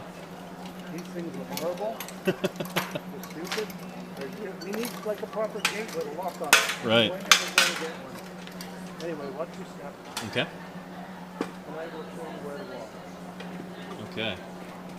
All right. Here we go. Okay. Is you okay? Yep. All right. I'm just going to put a couple. Sure. This is so cool. We're walking where dinosaurs walked, you know? Yep. Pretty special. You don't get this on a normal tour. No. We used to. Yeah. We used to take people on. Well, the pros, we take them down here. So you can see a lot of these. There's the Brontes track. Yeah. We don't have many Brontes tracks on the surface. There are 4 trackways of Brontes only on this entire surface. Okay, wow. And it's dominated by growlater. Uh-huh. So I guess getting back to the sediment consistency, Yeah. it's really a major bias being caused by the sediment consistency. And we can see that on multiple track horizons here. Uh-huh. That's the case. So watch your head on these. I've banged Sure, my head a yeah. few times. So you can see there's lots of growlater. Uh-huh. All these smaller three-toed footprints all over the place. Wow. There's some. My phone's ringing. Here's a gorgeous one right here. Oh, it's Paul Olson. Look at that. Yeah, you can take that. It's Dr. Paul Olson. Hey, Paul. Very cool stuff. Good. I'm just giving a tour. We're actually live streaming with Danny Anduza right now. We've got 393 people watching. Yeah, there's 393 people watching apparently. Yeah, that's okay. When do you want to get together? Yeah, this is so cool, everybody. 6? Holy cow. It'll be close. It might be a little bit later because we've got to clean up, get everything. 6:30. Okay. Give me a call back. Give me a call back around 6:30. Okay. Thanks. Bye. Nice. This is awesome. So there's a famous dinosaur guy. Yeah. Yeah. Dr. Paul Olson. Dr. Paul Olson on the Works in phone the there. Newark Supergroup in the East. He's out in Utah right now with a student. It's cool, just like all of these people trickling in to be able to help out with this project. It's neat. It's really neat. Yeah. So you can kind of see here the 3 toes with the metatarsal. I've been able to identify a digit 1 trace on this one. Oh, cool. We've got a hallux here? No, I can't see one. Oh, you can't see one. Oh, okay. I'm not sure where it is. Anyway, let me just do a little bit of adjusting here while I'm Sure, yeah. Go for it. carefully put the information that way. Maybe I can fix a couple of lights. There's a few other things I can show you before we get that out.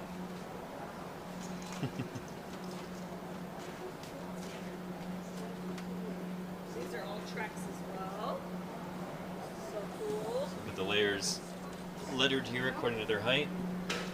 A, B, C. All the layers. Where's D? D. Yeah. That's another thing that I'm trying to do. Is Uh-huh. correlate the layers from the top to the bottom. Oh, okay. It's complicated. Uh-huh. There's actually 4 separate track levels on the top surface. Wow. It's also intermingles with the main track layer. Mm-hmm. So yeah, let's go this way. So this is kind of cool. Yeah. What are we looking at here with the arrows? What's going on? Is that a This- growliter track right there? So yeah, this is kind of weird. Uh-huh. I'm not sure if it's a single trackway or it looks like a growlator, right? Uh-huh. Maybe it's animals move the same way, but you can see these elongated toes on these things. They're Right. really, it's very strange. Huh. I'm not sure where this one goes. Yeah, anyway, it's kind of cool. Oh yeah, this goes over here. I need to look at the sign and fix Uh-huh. this. I think David hasn't put everything back in the right place, and now I don't remember where they go. I'll wing it and put it there for now. What does KR stop mean right here? Huh. Oh, Keisha, one of our prep people. Uh-huh. That's where she kind of finished. Oh, that's where doing she her ended. work. Okay, yeah. Now somebody else can come in and finish it up. Gotcha. So when you say doing prep on this, you mean actually chipping away rock in order to be able to... No, No? just consolidating the surface. Consolidating this. Okay, you so see applying the- glue see- here. See the color difference. yeah, right there. So the dark stuff is where the consolidant has been applied? Sometimes it's just reapplying acetone Oh, to bring okay. out the paraloid. So Yeah. this has got a thick coats of paraloid on it. Okay. It just makes the site pop more. Mhm. Otherwise, it's nasty, dusty, and ugly like that. Yeah. It is really nice when it's this kind of dark, smooth color This like is that. a very dusty building. Huh. Yeah. The way it was built in the first place. Gotcha. I mean, there's so much. Anyway. Oof, Yeah. It's a nightmare Uh. at times. Okay, so let me see. We have there's a lot going on here. We gotta find things. Look at these things. These are bizarre. These circular holes.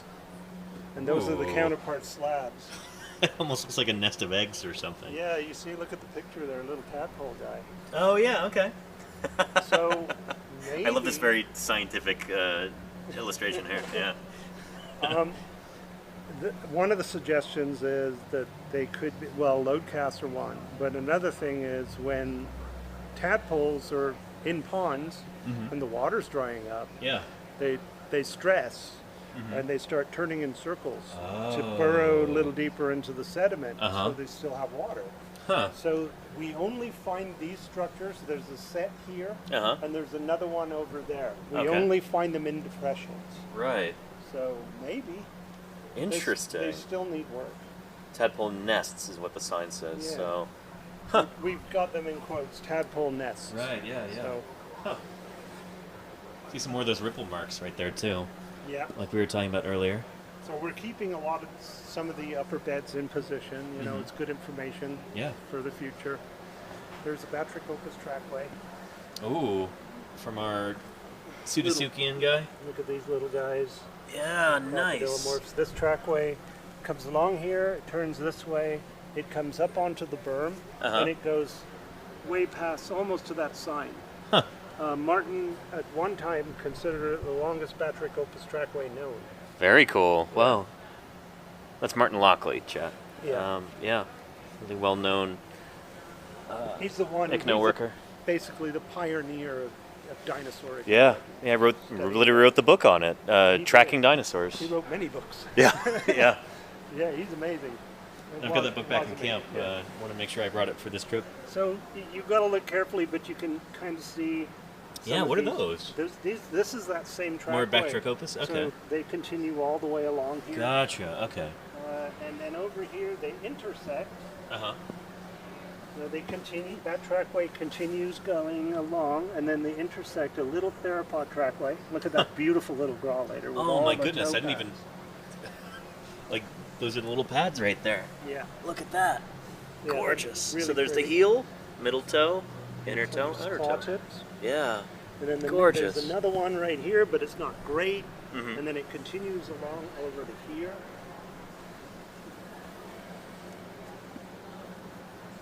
There's another one. I can see the tape. This is one of Kara's marks right here. Uh-huh. Very poor one. And then this one.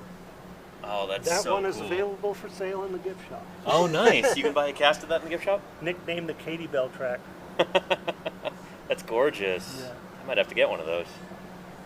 And it's Very got cool. See, it might have a digit 1 trace too. Yeah, Growliter Katie Bell. So says the sign. Awesome. Yeah. And then there's a really cool Growlator trackway that goes right along the top of this berm. Okay. There you can kind of see the footprints right here marked with tape. Okay. Going So every all- blue piece of tape is another Growliter track? All the way along here. Okay. And this looks a little nicer over here. Oh yeah, look at that. Now, Middle look- toe right here. And then it Side toes. goes underneath and pops out the outside. Very cool. Yeah. This is pretty durable stuff when Uh-huh. we're walking here. So you- Okay. you can It's reassuring be- yeah. as I step over it. So there's a lot of Growlator. Mm-hmm. Lots and lots of them. Wow. Okay, so what we're standing on here is the top of an erosive megaripple. Erosive mega ripple here. Yes. And you can kind of see, if you look back there, there's the crest of another one, Okay. another one over there, and you can see these deep troughs right here. We have climbing ripples on this side, so Uh-huh. during a deeper lake phase, the waves coming in this way and scouring out these things and depositing sediment back over this side. Okay. And if you look here, there's another arrow in this. These little fan-shaped structures are called microdeltas. Okay, wow. You can see them all along here. Look at that. So is it like almost like a tiny alluvial fan or something? Yeah, very similar. Okay, okay. But it would have been submerged. Uh-huh. You can see Like a this, submarine fan. this surface here is an older track layer. Uh-huh. And you can see the pitting and the bumpy texture. Yeah. Those are microbial mats. So this is actually an older track surface that probably was flat lying, Uh-huh. and then it was eroded away by this water action. Wow. Neat. Again, All this happened 200 million years ago, and here we have preserved evidence of it. That's wild. I mean, it's easy to get jaded about this sort of thing, working with it every day as a paleontologist, but you got to remind yourself sometimes how amazing that is. how cool this is. Okay, you don't have to worry about anything up here. Okay. And you can see specimen storage underneath the water. Right, yeah. Nice. This is a replica of heel of those big swim tracks Red Hills Desert Garden. Okay. So these are those big possible sauropodomorph swim tracks. Look at Wow. all the burrows too. Just crazy surface. So these are almost like little hash marks here, or Those are burrows, or wow. So And these then- right here. Yeah, all of these things are burrows. Huh. Just crazy with burrows. And you can see here, 1, 2, 3, 4. And Yeah. then one toad. And another one there. Mm-hmm. So yeah, And again, then maybe a big partial over there too. Platyosaurus or like Lufungosaurus type animal. Yeah. Yeah. We're gonna make a copy of this with resin, much Nice. lighter. That's a big piece to do with resin. That's gonna be expensive. Yeah. Shoot. Wow. Yeah, resin's not cheap. It looks like we got a few more donations on the wish list. Thank you, Sculpin. Sculpin says, okay, just sent an Amazon order for some of the wish list. Thank you for that. Awesome. We really appreciate it. Yeah. Appreciate it so much. All right, down here we've got a lot of cool stuff. This is a neat part of the track site. There's so much going on. There's so many little tracks down here. It was amazing before the building was constructed. Uh huh. Late in the afternoon, like right now, Yeah. everything just pops. Nice. The sunlight's just at the right angle to. Yep. Yeah. Look at this. I gotta adjust these too. Look at this little tiny theropod track here. Mm-hmm. Oh, look at that! That is so cute. And then it's right next to a right next to a Batrachopus going Uh-huh. the other way. Wow. Look at that right there. A little three-toed track. Batrachopus going this way. Yeah. Very cool. Um, Wow, that is tiny. we have a running dinosaur trackway here. Yep. This one is the first one in the trackway. Okay, that one right there. Yeah. The next Yeah. one is there. That's a pretty big stride length. And then wow. the next one is up against the wall under the boardwalk. This animal was moving, Yeah. We also have a small turning dinosaur trackway here. turning. Making a slight turn. Uh huh. Look at all the Batrachopus. Yeah, Look they're at all them over the all. place. They're everywhere. Yeah. Yeah. So the first one in the trackway is right there. Which Okay. Is not great. Not great.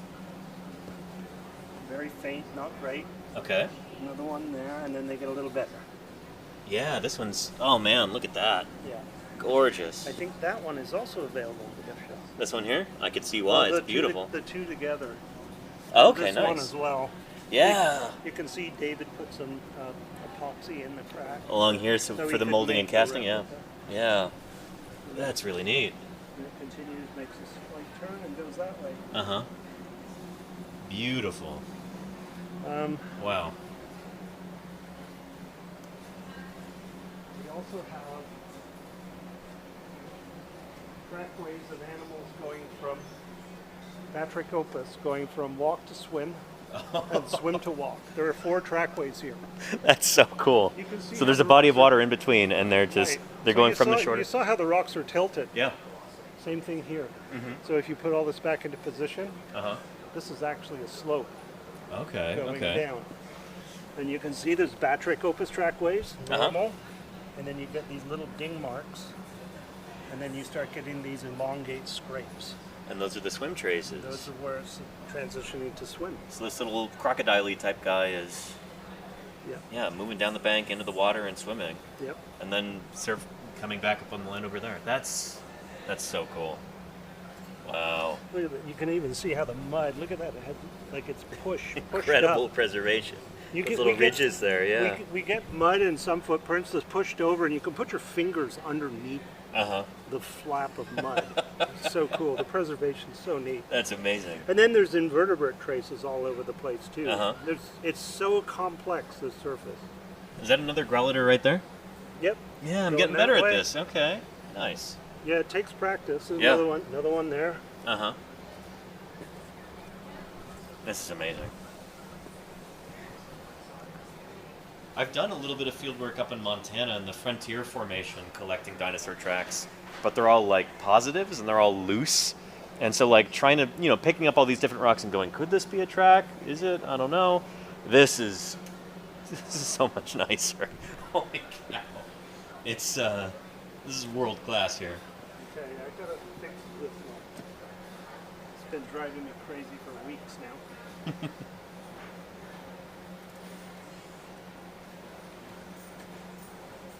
Yeah. Okay. Mammal relative. Ooh. Okay, so you can see there's a nice grallator footprint right there. And then we just published this late last year. But you can see how these are almost equal size, like the toe lengths? Yeah.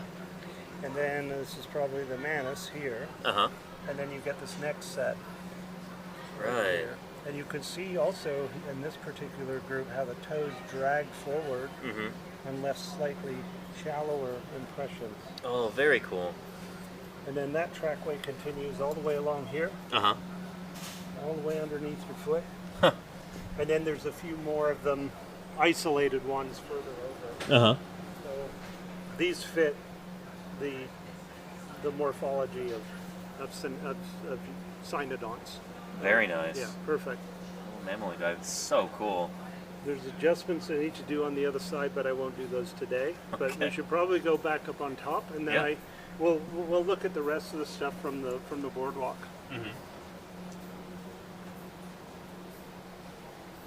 There's so many little tracks, Batrachopus everywhere.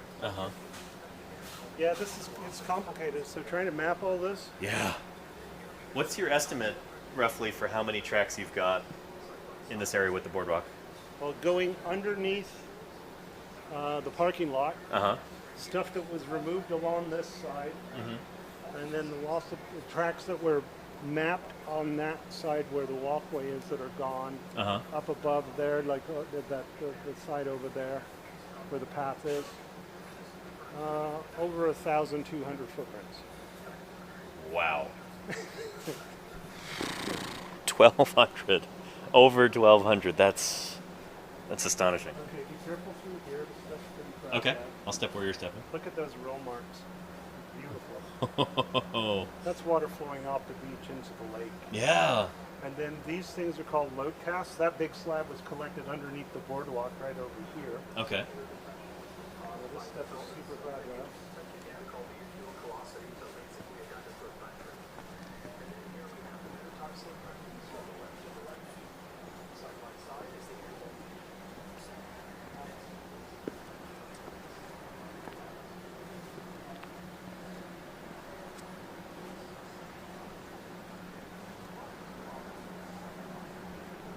And this is so cool. We're walking where dinosaurs walked.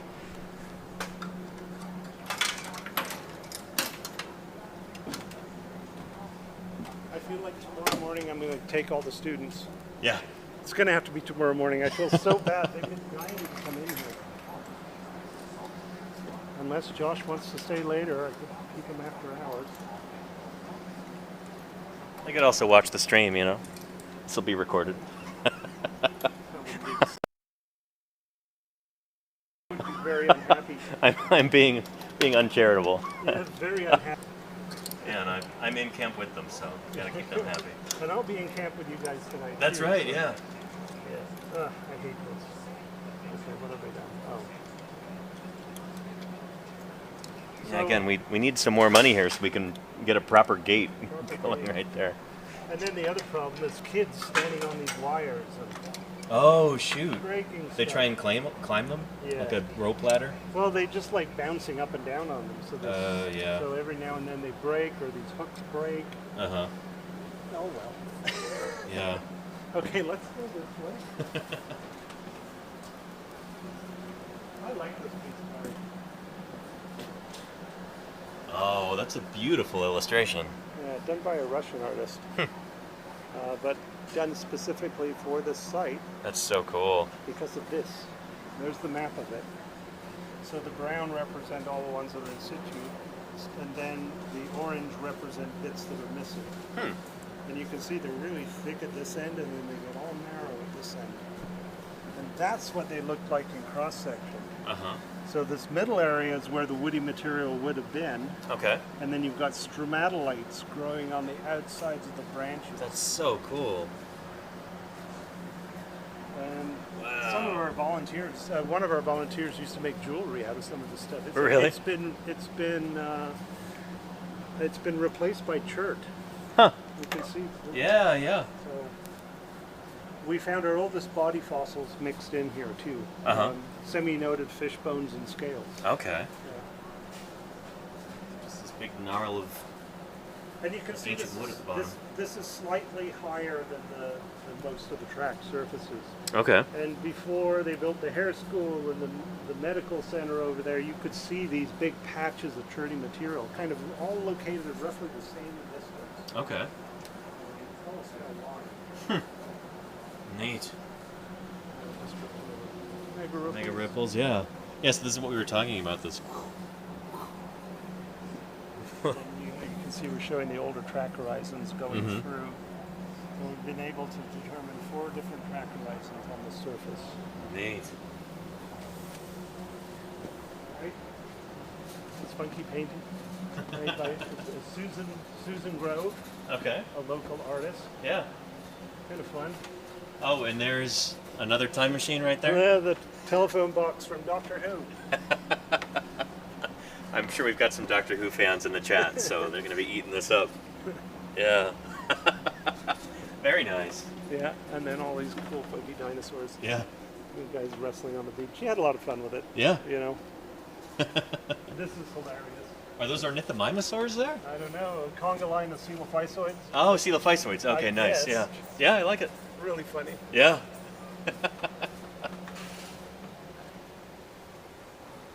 Look at that. Oh, and that poor Is that- coelacanth. Oh, he doesn't look happy. Get wrecked, coelacanth. Sorry. So we talked about Alexander formula before. Yeah. Uh-huh. We have a second running dinosaur trackway. Oh, cool. These are photographs of each individual footprint and then the distance between them. Yeah. Of course, you put that into the formula, you come up with an approximate speed of 13.8 miles per hour.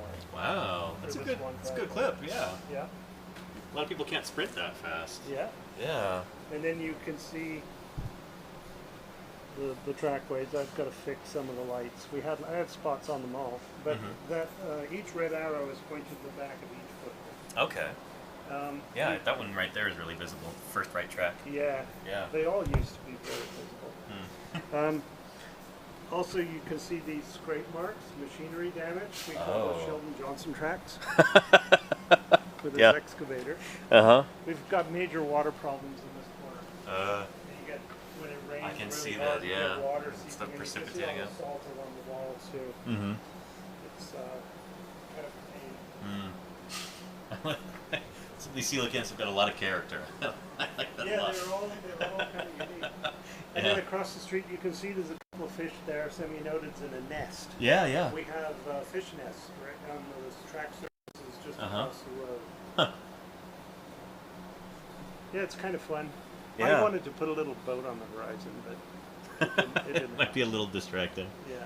Yeah. I love that lungfish over there too. That's a really good rendering. One that's kind of resting on the bottom. Yeah. So okay, not like a Queensland lungfish or Australian lungfish.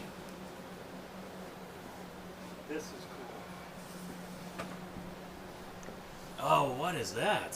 So you can see the orange arrow pointing to a graulator coming towards you. Uh huh. And then the second footprints, those are called wind-driven waveform ripples. Mmm. So you're looking, Okay. you know, that the current flow is that way. Uh huh. So that's a thinner layer over the current ripples that are flowing this way. Okay. So you're looking right there that once was the margin of the lake. Okay. There's also invertebrate traces, so little arthropod traces there, and burrows. Uh-huh. But it's really cool, that second footprint indicated by the red arrow, you can see when it stepped in how it deformed the ripples. Right. So you can tell what came first. The ripples were there first before you Yeah. stepped in. Neat. Again, so cool. I hope this also gives everybody who's watching a better appreciation for, like, next time you go to the beach, whether it's the ocean or a lake or a river or whatever, look for footprints, look for ripple marks, you know. I hope your mind is kind of like, you know, open to being able to see these things now, notice them in ways that you may have overlooked them before. Okay, so this is one of our big babies that we love at this museum. You can Uh-huh. see that Ubrontes track, we had to rock saw that out. That used to be kind of in the wall. Uh-huh. It does have a digit 1 trace. It's a right footprint. Okay. And you can see from the smaller slab close to the wall, there's a claw drag mark Mm-hmm. as the animal moved forward.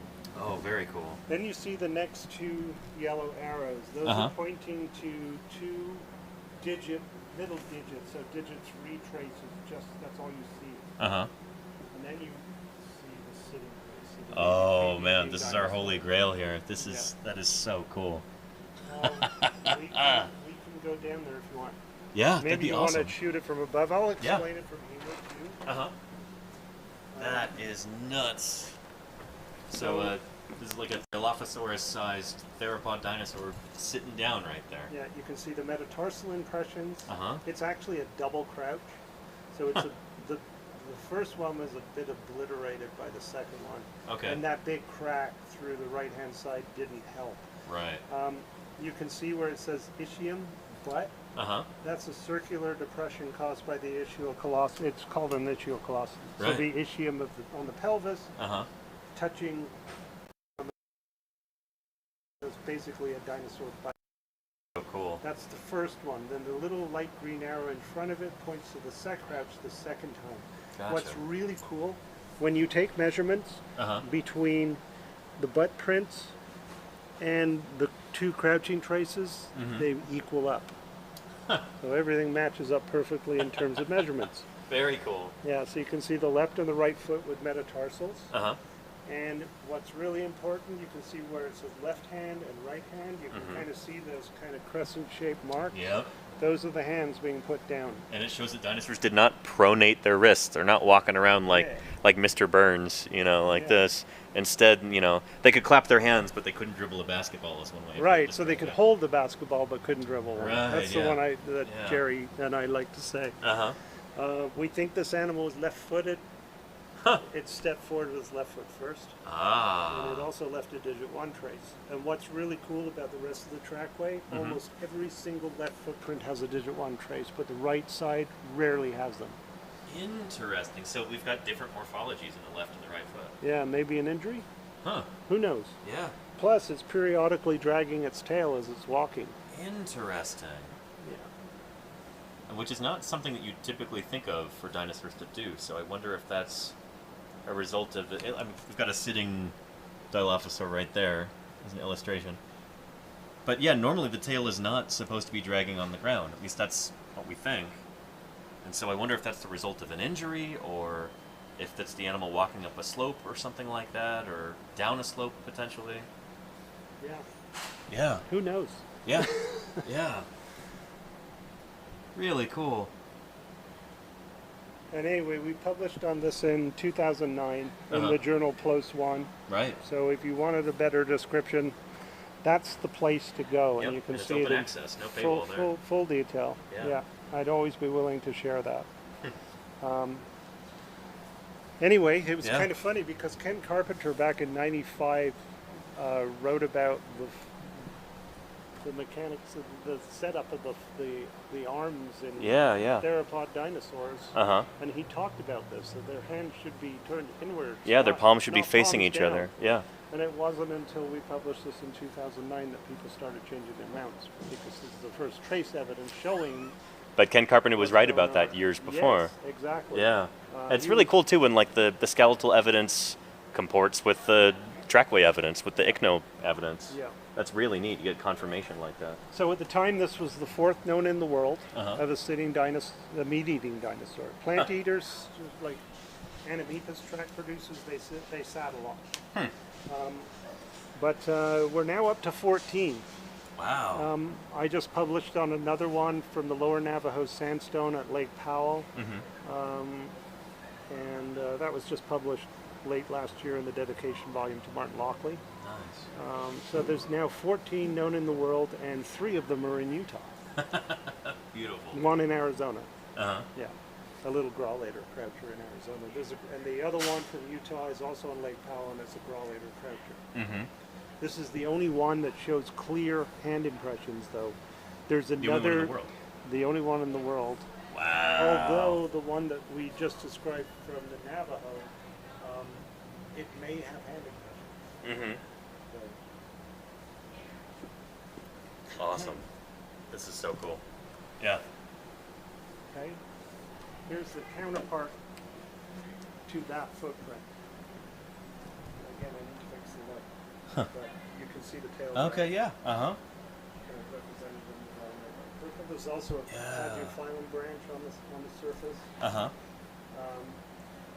Those red marks that you see on the sign could be potential fish traces. Mm-hmm. And then the orange line coming to the end of the digit, Yeah. that's a bizarre, if it's a claw drag, it's coming in at a weird angle. Uh-huh. That is Yeah. bizarre. Isn't that weird? Yeah. It's also the left foot. Huh. So Yeah, that doesn't seem to make a lot of sense. That's weird. Yeah. Yeah. Yeah, it's strange. Uh-huh. So again, looking at the topography, if you angle this stuff, that animal is sitting on the slope, so the top arm is closer to the substrate. Gotcha. Otherwise, Okay. it may not have registered the hand traces. Right. Okay. And then Sheldon Johnson really ripped this part up. There are tracks here, though. Uh-huh. And it's kind of pointing out a few things on this surface. So you Okay. can see this Eubronies and a Grawlater that overprinted it. Yeah, okay. Right there. That's the one where you can put your fingers underneath the mud flap. Very cool. On the Eubronies trap. Uh-huh. Wild. Very brittle, fragile. Uh-huh. Huh. And then over there in front of the wall, you can see the rock cell marks. Yeah, okay. That's me going in front of the excavators when they're ripping this part of the trackside up Uh-huh. to try and salvage footprints. And you can see our little retaining wall over there. Yeah. It's got beautiful footprints on this side. Yeah, look at those. Especially over there on the right. I see Yeah. Growliter, yeah.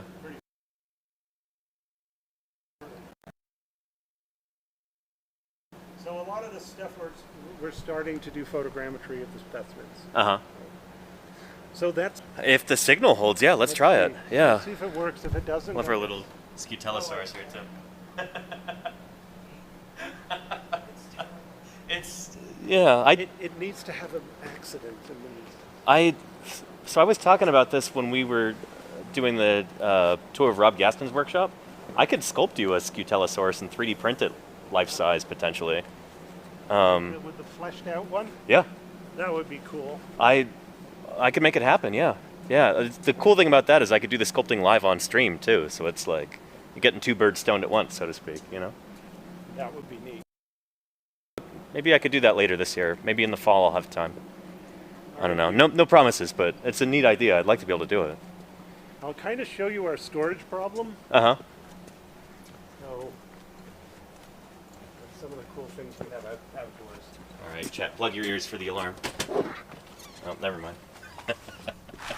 I can cross your fingers that the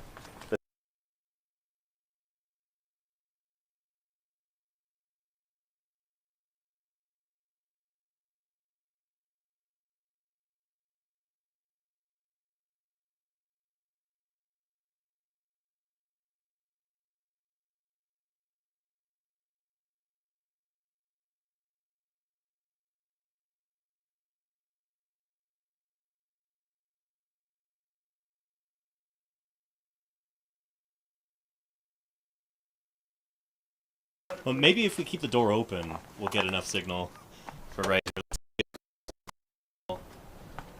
We're back. Okay. Okay, so if we keep the door open, Let's see. we've got just enough The only signal problem here. is we have to go over way in that far corner. Oh, shoot. Yeah. It might be too far. I don't know if that's gonna work. Do you want to see? Yeah, let's give it a shot. Let's go for broke here. Yeah. We sneak up on it. I think we're probably gonna lose it, but we'll see. Well, you can kind of see our storage issue. Uh-huh. Some equipment. Yeah. We lost it. No. Very, very slowly. I think we're still on for right now. Okay. These folks some containers, says my moderator's Claire. Look at. Oh yeah, we need containers. Yeah. These are all tracks. There's over 300 blocks out here. Jeez. And they're just in these decaying bits of In what, decaying particle board? boxes. So Yeah. that means the blocks to the tracks are decaying. Mm-hmm. Anyway, it's a constant battle, and our volunteers have worked very hard to try and Yeah. save this stuff. Mm-hmm. There's some really important. And if you look this way, Uh-huh. can you see the road cut? Yeah. Can you see the dinosaur footprints on the bottom of on the main track layer? You can see those bumps on the bottom. Those are dinosaur footprints. Oh, in the wow. Road, in the road cut. The camera's probably not picking it up because I don't have a zoom lens, but that's... And then those those are natural casts like the Wow. ones you see in the building. And then that hill, that's where we hope to build our main museum and excavate all the beds in place so we can show people how the lake environment's changing over time. Very cool. So like a dinosaur national monument type. Yeah, Almost, but Dinosaur that- National Monument for tracks. Yeah, I love it. Yeah. Yeah. Oh, man, we need to make that happen. All right. Yeah, awesome. Andrew, this has been incredible. Here, let's walk back in here just to make sure that I don't lose the signal as we do like this. This is so much stuff. Holy cow. Got to protect those fossils. Absolutely. Yes. I sort of an idea about the scale of what's here, cool it is. I mean, I gotta say, Andrew, I'm jealous coming from California where we don't have dinosaur tracks. Seeing this is nuts. This is, Yeah. I'm jealous. And I've been here since it was discovered. So, Yeah, and this is what brought you here, right? Yeah. I mean, well, yeah. kind of, yeah. Just paleontology in Utah brought me here. Right. You know, from Quebec in eastern Canada. It's like my wife is a physiological psychology professor, graduated with her PhD at McGill, and she sent out job applications all over Canada and the U.S., and one of them was Cedar City, Utah. And as soon as she said Utah, it's like, okay, let's go. Just Nice. because of the Yeah. paleontology. Uh-huh. And I just happened to be at the right place at the right time, and this fell into my lap. And Awesome. It's been incredible. Yeah. This place made my career. Yeah. So I can see why. It is truly special. I never thought I'd be working on dinosaurs. Yeah. Like I avoided dinosaurs like the plague. I liked fish and stuff, and sea scorpions, eurypterids. I love them. I'm not working on them now. Well, I guess I'm working on fish a bit, Yeah. but it's not old Silurian and Devonian fish. Right. Yeah. Yeah. Still, it's been amazing, and I love This it. is incredible. Yeah. It's worth preserving and protecting. And I mean, I'm sure the number of visitors that you get here every year must be pretty impressive. And 50 to 60,000 visitors a year.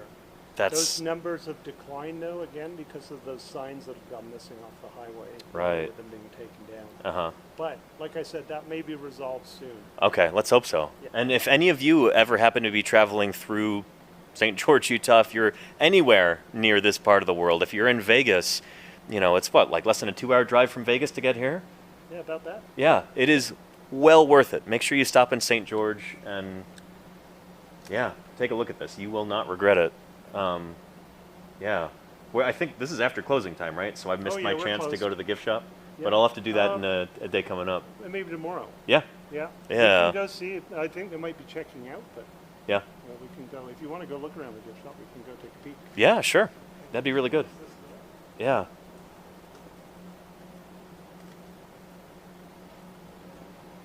Let's see. If they don't have them available at the gift shop, I have a good friend that will help you out. Nice. Okay. Yeah. Who you? Oh, okay, cool. Yeah. Cool. Yeah, let's go look at the gift shop, Chad. And again, there's a. Is it called Tracks in Time? What's the name of the deep tracks in time. Deep Tracks in Time? Yes. Yeah, That written is a by- book that I've been trying to get hold of for the past 2 weeks, and nobody seems to have it right now. Oh, really? Not even on Amazon. Okay. It's been out of stock for I don't know how long. Really? Yeah. So I We're don't. supposed to be doing a second edition. Okay. We've been threatening to do it. Uh huh. You know, in our spare time. But yeah, Jerry Harris Uh huh. is the lead author on it. Cool. You know, kind of a joint effort. Mm-hmm. He's an incredible writer. I wish he had his skills. I love the Araucaria trees that you have in here too. There was another one up there. This is Yeah. what, a Norfolk pine, I think? Yeah. Yeah, so this is a relative of the Araucarides? You know, you get them at Christmas time. Yeah. And if we just let them grow. I got a whole bunch of them in my house. That's awesome. So this started off how tall? Oh, yeah. Like, Oh, just like a little tiny plant. It's very happy here. Wow. Red bow around it yeah, in a red vase. very well taken care of. Yeah. Awesome. Yeah. Here's the gift shop over here. So, Chet, at one point, I actually produced some merch for the gift shop. This was years ago, like 2015, something like that. I'm a. Yeah. Have you seen this before? I have not. I'm a Montreal Canadiens fan. They weren't allowed That's you to. right there? They weren't allowed to put the logo on it. But That's great. Any Montreal Canadian fans in the chat right now? Let us know. I'm probably Yeah. getting booze. Go Habs go. All right. Yeah.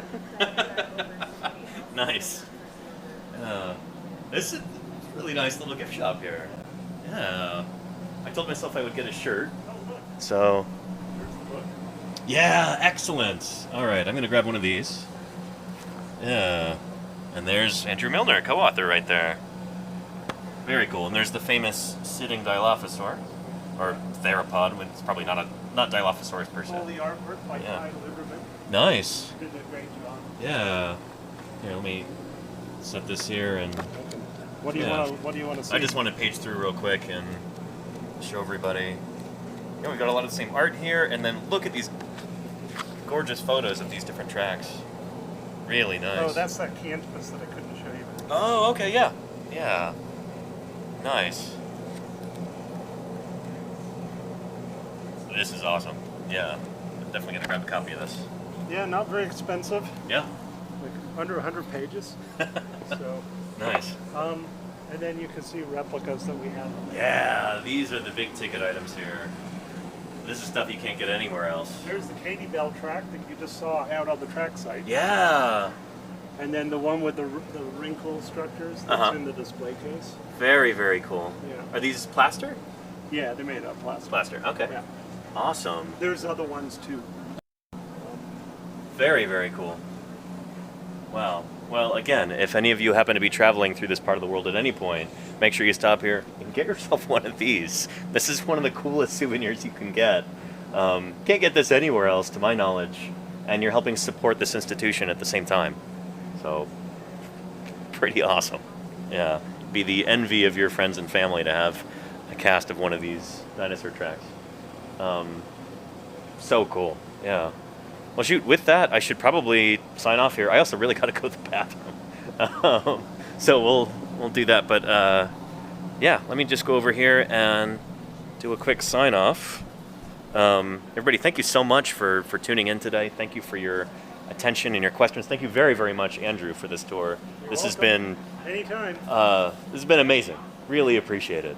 And again, we're doing everything that we can to help preserve these fossils across the street, trying to get these saved before the bulldozers roll in. So many of you have already helped by making donations, ordering things off the Amazon wish list. I think there's some folks who might be coming out to volunteer as well. All of that helps tremendously, and we really, really appreciate it. So thank you very much. This is such an incredible place. So much amazing science here, and I'm really grateful to be part of this. So again, thank you, Andrew, and thank you to everybody who helps support this broadcast that allows me to do this. So thank you very much. Let's find somebody else to raid into right now and see who else is live at present. Go to my following tab. Let's see here.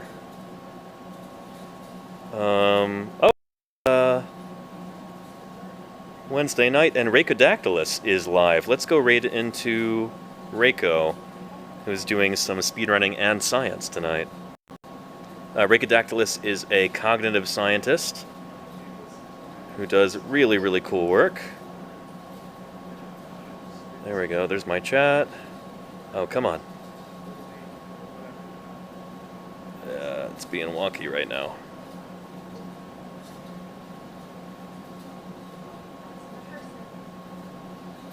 Here. Is your signal not good? What's the issue? The Twitch app is being buggy.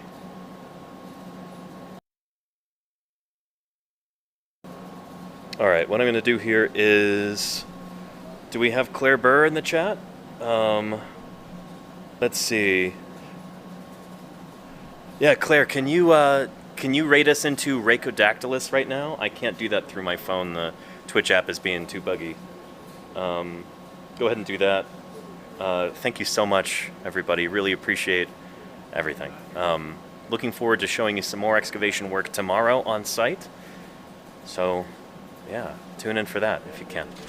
All right, thanks again, everybody. And I'm going to switch this over to the starting shortly screen, and then you can rate into Rhacodactylus. All right, take care. Bye-bye.